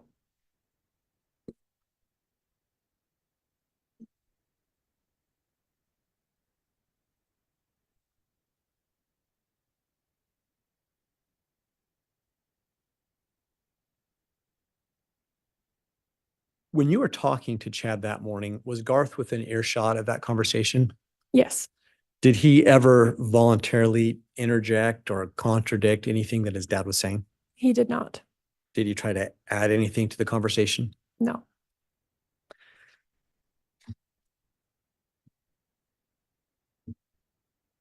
Your Honor, at this time, the state would like to offer up to the court and request admission of the state's proposed and marked exhibits 295A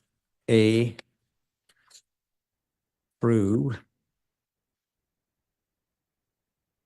Sorry, Your Honor, 1 second.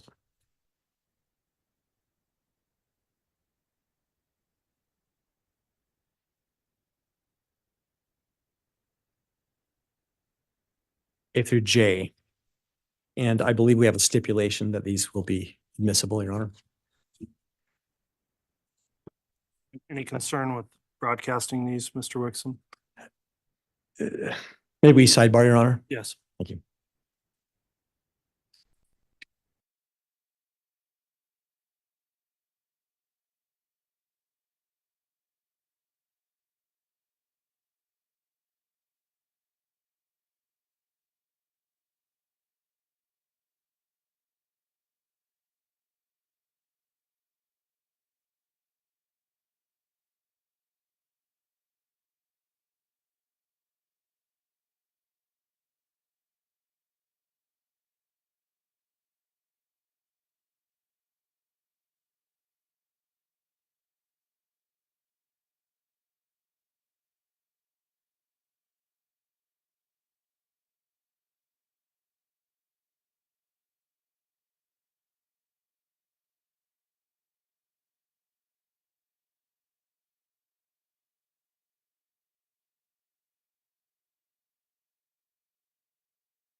All right, thank you, counsel. The court will note in a sidebar, we just were reviewing these exhibits that are, as I understand, going to be admitted without objection.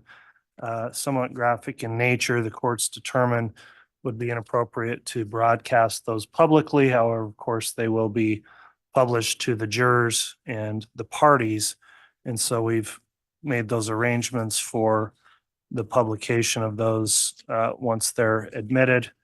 And Mr. Wixom, if you need to take a moment to get that set up, that's fine. And that's the purpose of the sidebar we just had. Thank you, Your Honor. If I could have just a moment, please.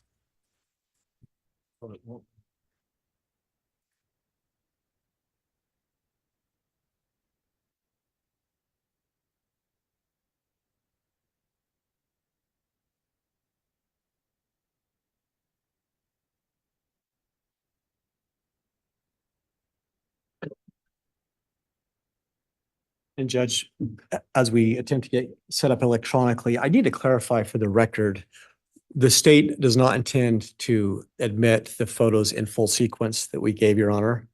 May I correct and let the court know now which exhibits we're talking about? Yeah, let's go through the admission process and then we'll go on to publication if you wish. So on the admission process, if you would set out in the record what you're being offered, and individually I'll ask defense if there's any objection. Thank you, Your Honor. All of these photos for frame of reference are death scene photos of Tammy at the time that this officer responded to the call. They're marked as states 295D, as in David, through 295L.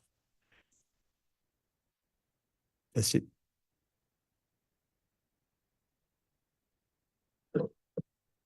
Okay. Mr. Pryor, have you reviewed the photographs on exhibits 295D through L? I have, Your Honor. My understanding, there's a stipulation to their admission. Okay, without objection, then each of those individual photos, 295D through L, are all admitted as evidence. And in terms of publication, Mr. Wixom, if you just want to work with co-counsel, and if you need to review or view that other monitor to get things lined up, I understand the difficulty where you can't use the big screen because we're intentionally not broadcasting there. The monitors the jurors have will show the images.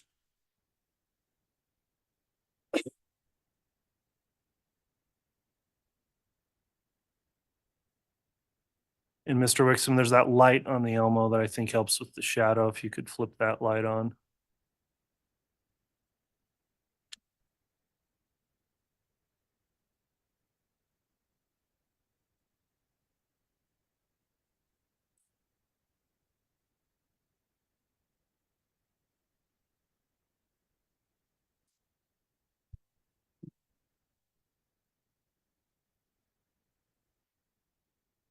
The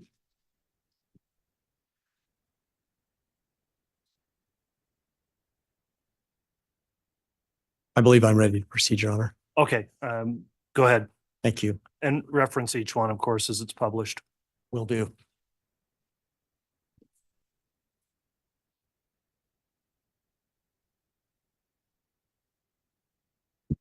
So, ma'am, I'm going to show you what I believe are photos that you took at the scene. The first photo that I'm going to show you is a photo. It's 295D as in David.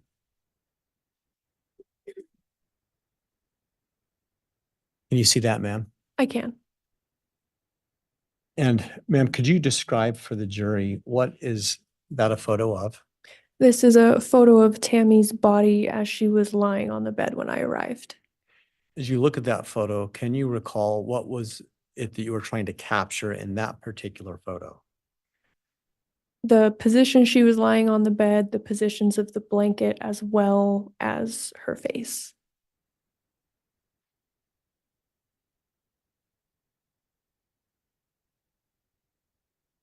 Next, I'm going to show you what's been marked as states 295E.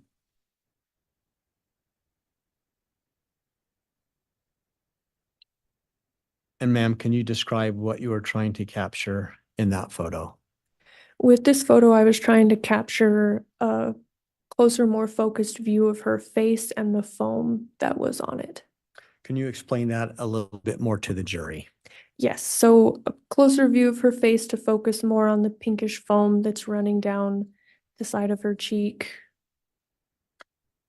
Why did you feel like it was important to document that? I like to document any bodily fluids that are present.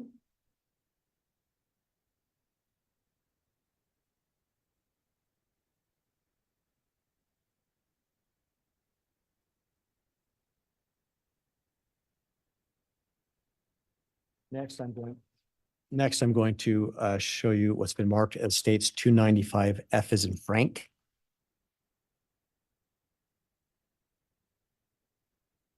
Can you tell the jury why you took that picture? I took this photo to also show how her arms were lying when I arrived, uncovered by the blanket. Why was it important to document how her arms were lying? It's important just to document everywhere of how she's lying as she was when I get there, uncovered from the blanket, because from the initial photos, when she's covered, you can't see how her body is actually lying. Okay.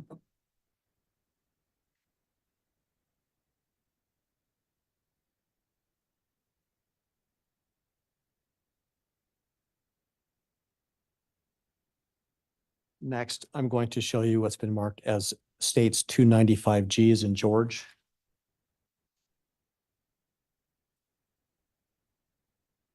Please explain to the jury why you took that photo.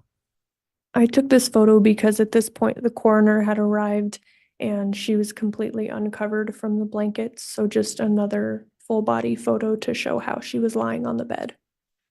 Earlier, you had indicated that the mattress had been moved from the box spring. Correct. Does this photo capture that? It does a little bit.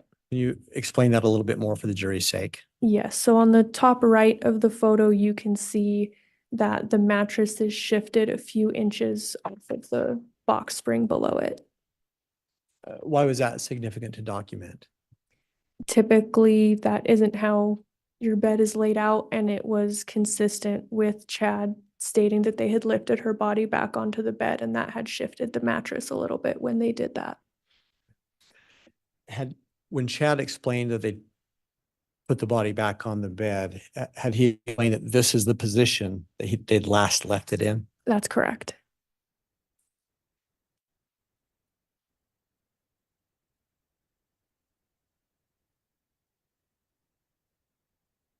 Next, I'm going to show you what's been marked as states exhibit 295H.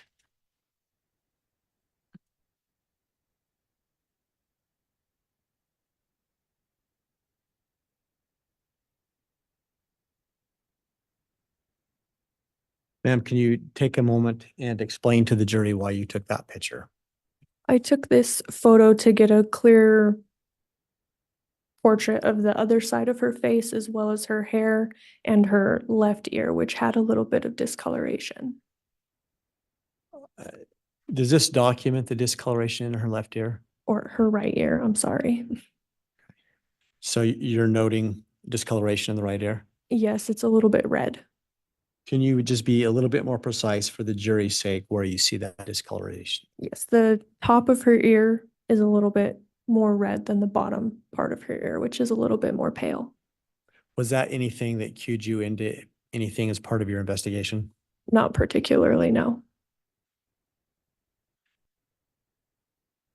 Next, I'm going to show you states 295L.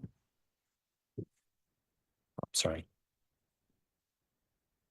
295I.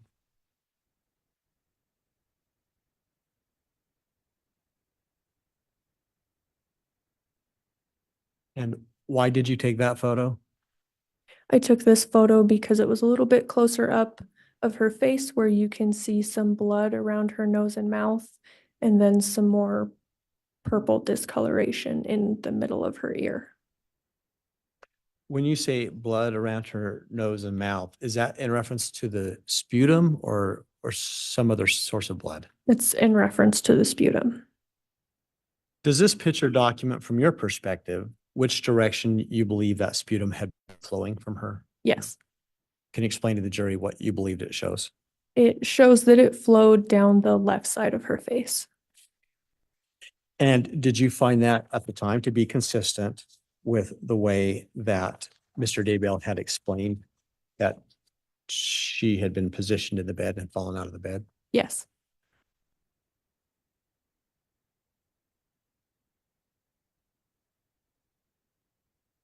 Next, I'm going to show you Exhibit 295J.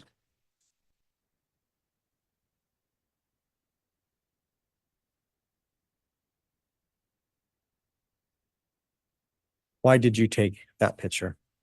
I took this photo to show the foam and blood running down the left side of her face. Okay. At this point, why did you need to take this picture of the foam running down that side of her face? Because I had never responded to an unattended death that had foam coming out of the mouth, so I felt it was important to document. What was your intention of taking yet this photo when you had some other photos already of the pink foam? This one specifically showed a little bit more of the blood running down the side of her face and not just the foam. And at that point in the photo, being there in real time, could you tell if that blood running down her face, had it dried, any change in color at all? I don't think I checked that at the time.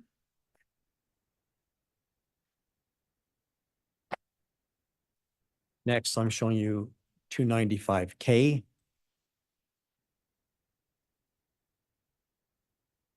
Why'd you take that picture? I took this photo because at this point the coroner had arrived and some of the fluid from her face had been cleared off. So I just took another photo after it had been cleared off. When you say because the coroner had arrived, did the coroner give you any instruction about other photos that you should take? No, So you did this at your own behest? I did. Lastly, I'm going to show you what's been marked as states 295L.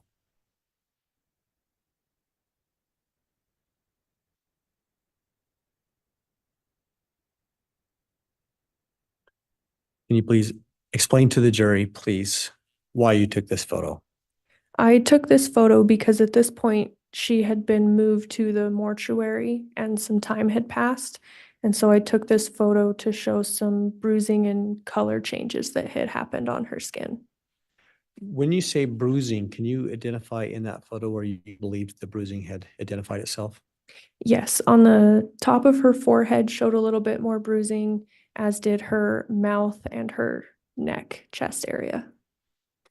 And at this point, do you see the pink foam in there anywhere? I do not. Had you done anything to wipe or remove the pink foam at that point? I did not.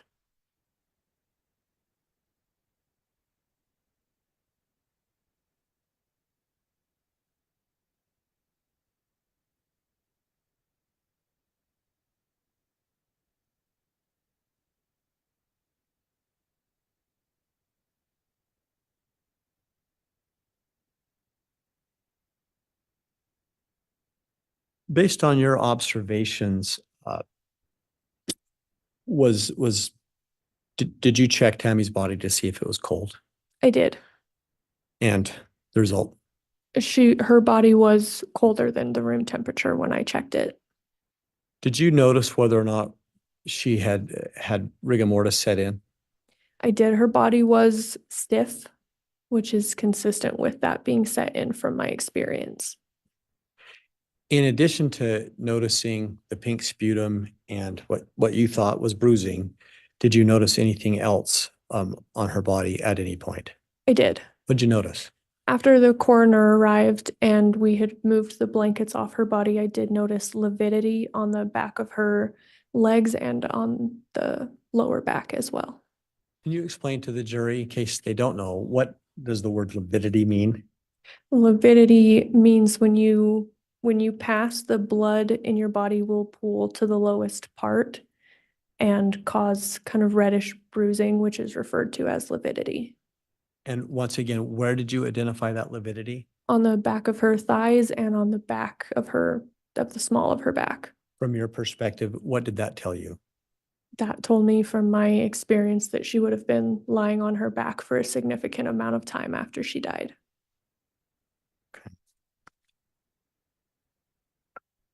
Now, at some point, I'll withdraw that. At some point in the interaction, did you go and have a conversation with the deputy coroner and the coroner? I did. And what was discussed there? The cause of death was discussed, as well as whether an autopsy was to be performed, and as well as things that were said to the coroner. Okay. And again, your role as law enforcement, do you have any role in determining cause of death? No, I do not. And do you have any role, as you understood it, to determine whether an autopsy should be performed? No. Did you ever discuss the potential for an autopsy with Chad? No. Did you ever hear him discuss that with anybody on scene? No. Mr. Wixom, are you done publishing the photos? I am, I'm sorry. If you are, go ahead and we'll turn the lights back up. We'll keep the audience seated where they are for the remainder of the day.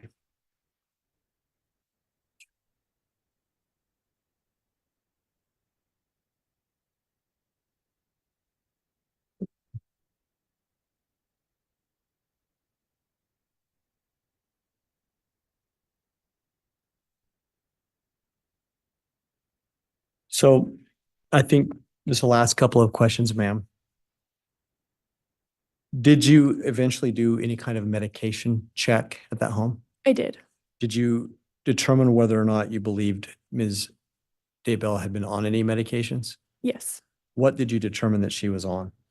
I was told by Chad that she did take fluoxetine for depression, and then some natural remedies and over-the-counter medications as well. Was there any evidence, as far as you're concerned, that she could have been overdosed on something? No. And with respect to anything else about that investigation that caused you any concern about anything suspicious at that point in time? No, there was not. Your Honor, that's all the questions I have at this time. All right.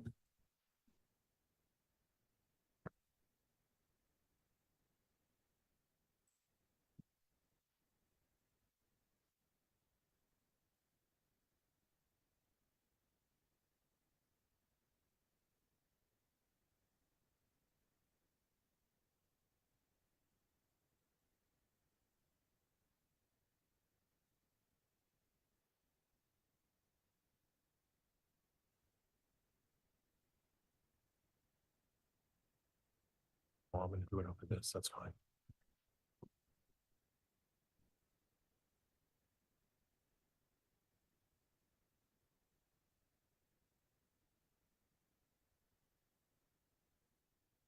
All right. Cross-examination, Mr. Pryor. Thank you, Judge.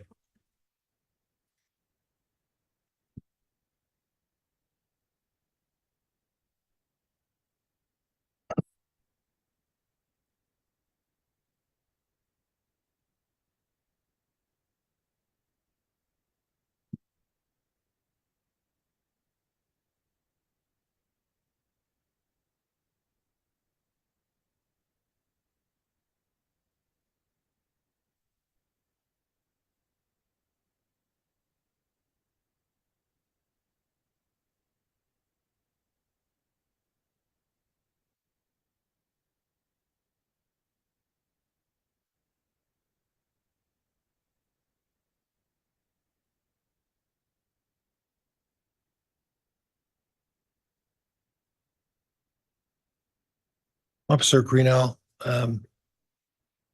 you prepared a report in regards to this incident, is that right? Yes. And at the bottom of your report, you made mention that the coroner determined an autopsy was not necessary unless the family wanted one, which they did not.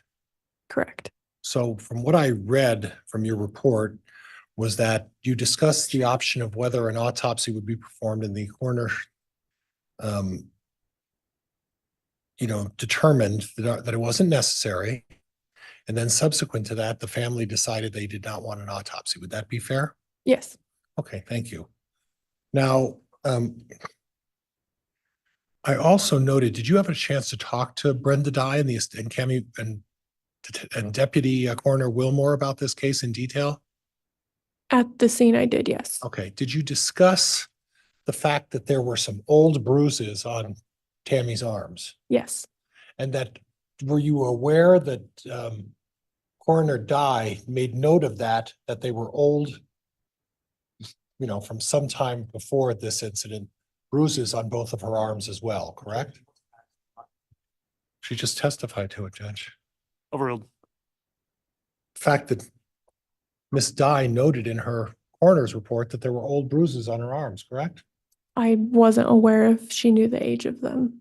Okay, but you are aware that there was a discussion with you folks about the fact that there were some old bruises on Tammy's body, correct? That there were bruises, correct. You were also aware that when you looked for the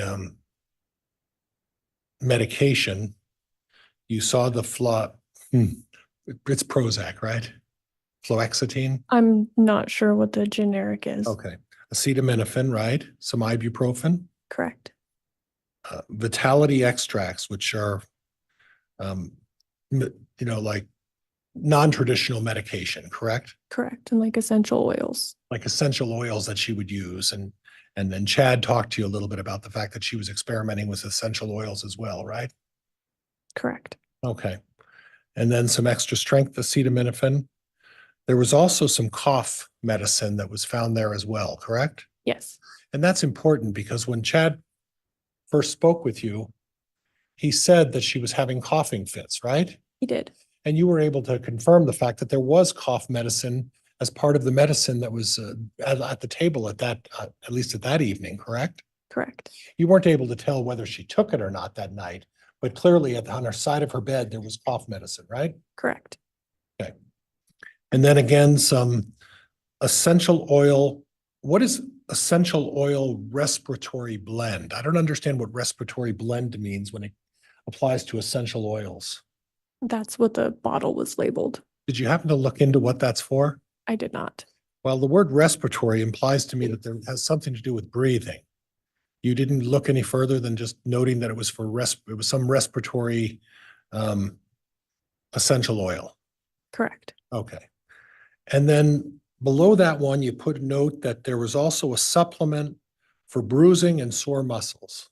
Yes. So she was taking supplements for some bruising that she must have been experiencing and sore muscles, right? I assume so. Okay. Well, those are the ones that the family showed you that she was taking regularly, correct? Yes. Okay. Now, again, I'll go back to what he initially told you that she got up at about midnight, right? Correct. Military time always confuses me. So 0000, right? Yes, that's midnight. And then at approximately 5:40, he felt the bed and she slid off the bed. And that's when he realized that she had passed, right? Yes, that's what he told me. Okay. And he was pretty shook up about this, wasn't he? Yes. Far more shook up than anybody else in the house, right? Yes. He was more disturbed about this than his daughter who eventually showed up, right? I didn't see or observe his daughter after he showed up. He was far more despondent than his son who was there as well, right? Correct. Okay. And what you observed in terms of the mattress, in terms of the position of the mattress, was consistent with what Chad told you in terms of why the mattress was moved. Is that correct? Yes. Okay. So there's nothing unusual about the mattress, nothing there, correct? Correct. Okay. And again, while he was discussing with you, he was pretty despondent, pretty upset, right? Yes. Okay. And as well, he was trying to talk to you. He made something that she had taken some steroid shots for some sore muscles, that she had fallen a few months ago in the driveway and injured her arm. Did he happen to mention to you that she was having incidents of falling, unexplained falls that she was making? Not that I remember. Don't remember that? You didn't have a body cam on either, though, did you? I did not. You didn't have a recorder with you either, right? No, And you were going to an unattended death. Are you issued a body cam? I was. Are you issued a recorder? No, Okay, so you are issued a body cam, it wasn't available, or was that one broken too? I believe it was charging at the time. Okay, all right. And then he mentioned that she had been feeling sick, had a cold, and that she had low blood pressure and that she'd been fainting occasionally. Yes, Okay. Now, did he ever mention to you the fact that Tammy Daybell suffered from anemia? not that I recall. Okay.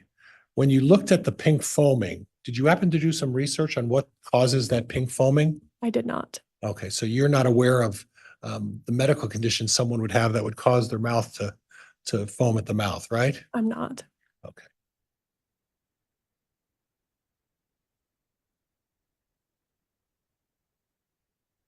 At the time you showed up, there were no bruising on the neck or the arms, like recent bruising. Is that correct? Correct. And there was no indication of a struggle, correct? Correct.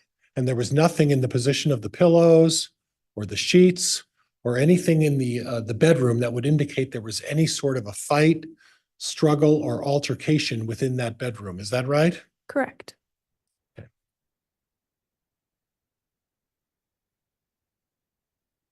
And then he also told you, Chad told you that through the coroner that Tammy had an occasion to have minor shaking fits, right?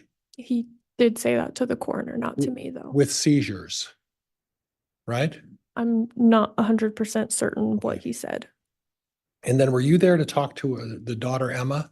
No, But you put in your report that Emma mentioned that her and her mother were trying to do that clogging thing and that her mother had been slowing down the last couple of months. You're aware of that as well, right? yes, that was relayed to me through the coroner. So the mother or the daughter, Emma, had confirmed that her mother had been slowing down and wasn't as active as she had been previously, right? Not to me.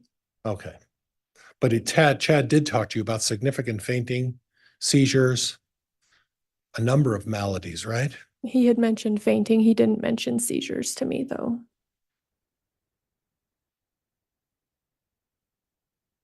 Chad told the coroner that sometimes Tamara had minor shaking fits consistent with seizure activity. That was what the coroner. Oh, I'm sorry.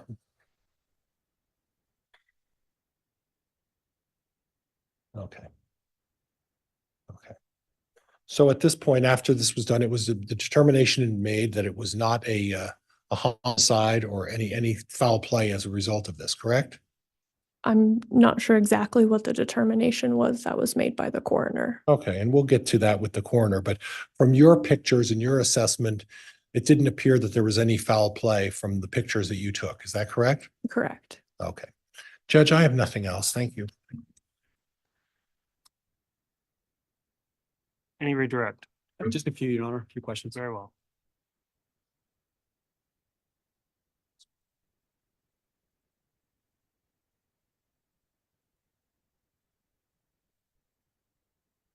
Officer Greenhalgh, you were just asked some questions about a body cam. Correct. At that time at the Fremont County Sheriff's Office, was there any requirement that you have and use a body cam for any purpose? No. And you said yours was charging. Yes. Does that happen sometimes during your shift? Yes. You were asked some questions about, right question about by the time you showed up to the scene. Do you remember that reference from defense counsel? Yes. Okay. And you were asked questions about essential oils and some non-prescription items that were found. Yes. Now, did you have any information outside of what Chad had told you about whether it was Tammy who'd been using those things?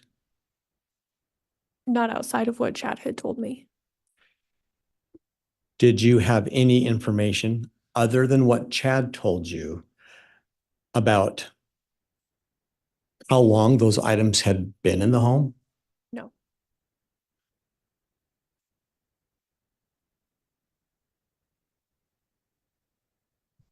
And to be clear again, at the time that you responded, Tammy was cold to the touch. Yes. And as far as you knew, she had had rigor mortis set in. Yes.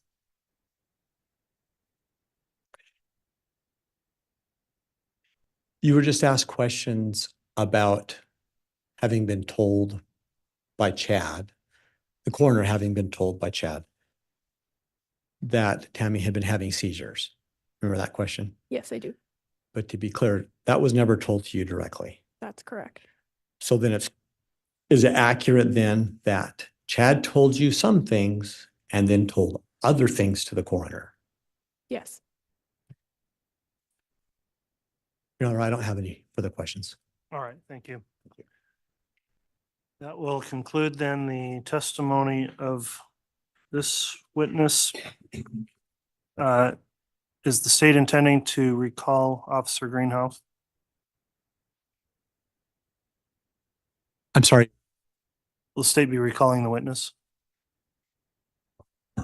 No, all right, the defense. And Judge, I also subpoenaed Officer Greenall to be there, but I'm going to excuse her from that subpoena. She won't need to show up, and I think we've covered everything that we need to cover at this point. All right, so that excuses you from any further subpoena. You're released from those. Thank you for appearing to testify. And you may step down from the witness stand. I don't believe there were any exhibits up there with her. Counsel for the state, do you want to get started on another witness? So sorry. We certainly have a witness available, but given the time, would the court have us go ahead and call that witness? Let me have a real quick sidebar to discuss whether that makes sense.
All right, counsel, we just did discuss scheduling, given the next witness that's coming up and where we are and where we would need to end for the day. I think it's a logical time to break for the afternoon and not divide that witness's testimony up over 2 days. So for that, we will go ahead and conclude for the evening a bit early. Thank you for going through without an afternoon break, ladies and gentlemen of the jury.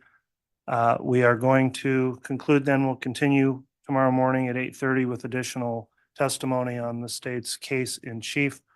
I will admonish the jurors again as you break for the day. Please make sure to not discuss this case and the evidence with each other or with anyone else on this break. Please don't do anything to investigate the case, look the case up, or follow any news or media about the case until we reconvene tomorrow morning. Thank you as always for appearing on time each day, and we'll make an effort to get started on time tomorrow at 8:30. With that, then anything further we need to bring up this afternoon before we break for the day from the state? No, Your Honor. Anything further from the defense? No, Your Honor. Thank you. Okay, thanks all, and thanks everyone in attendance today for complying with the courtroom conduct order. We'll be in recess until tomorrow.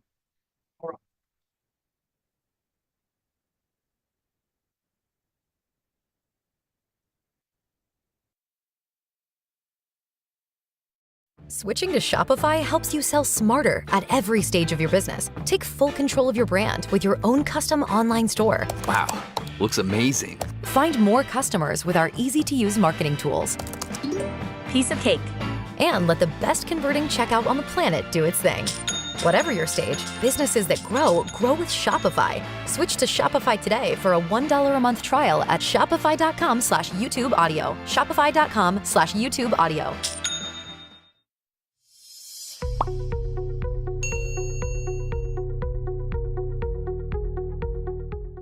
Can it be questioned whether a software developer is able to provide high-quality product that satisfies the requirements of the client? Well, the Scrum Master plays a vital role in helping the Scrum team to deliver high-quality products that meets customer needs and deliver value to the organization. It aims to provide a flexible and adaptable approach to project management that allows team to respond to changing requirements and deliver high-quality results on time. Scrum Master is used in organizations that have adapted Agile Scrum as their project management framework, requiring frequent collaboration and feedback. As a Scrum Master, there are several career opportunities available, including Agile Coach, Project Manager, Agile Trainer, Scrum Master, Product Owner, and there are many more.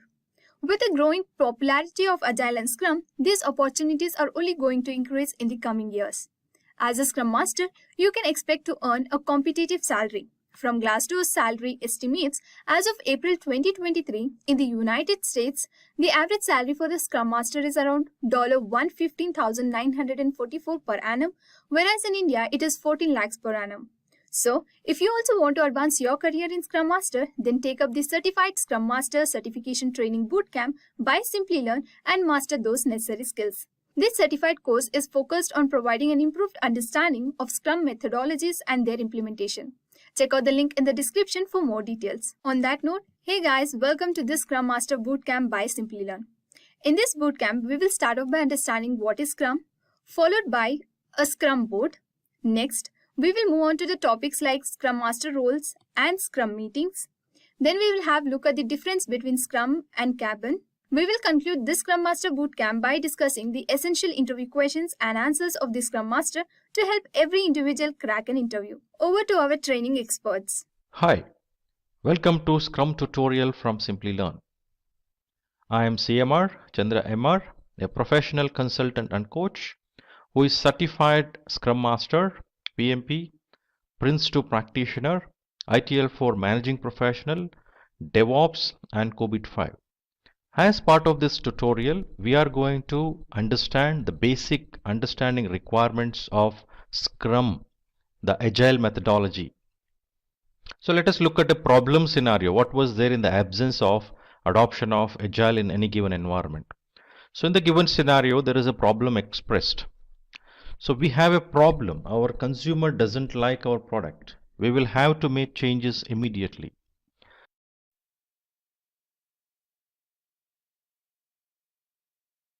Able to confirm the fact that there was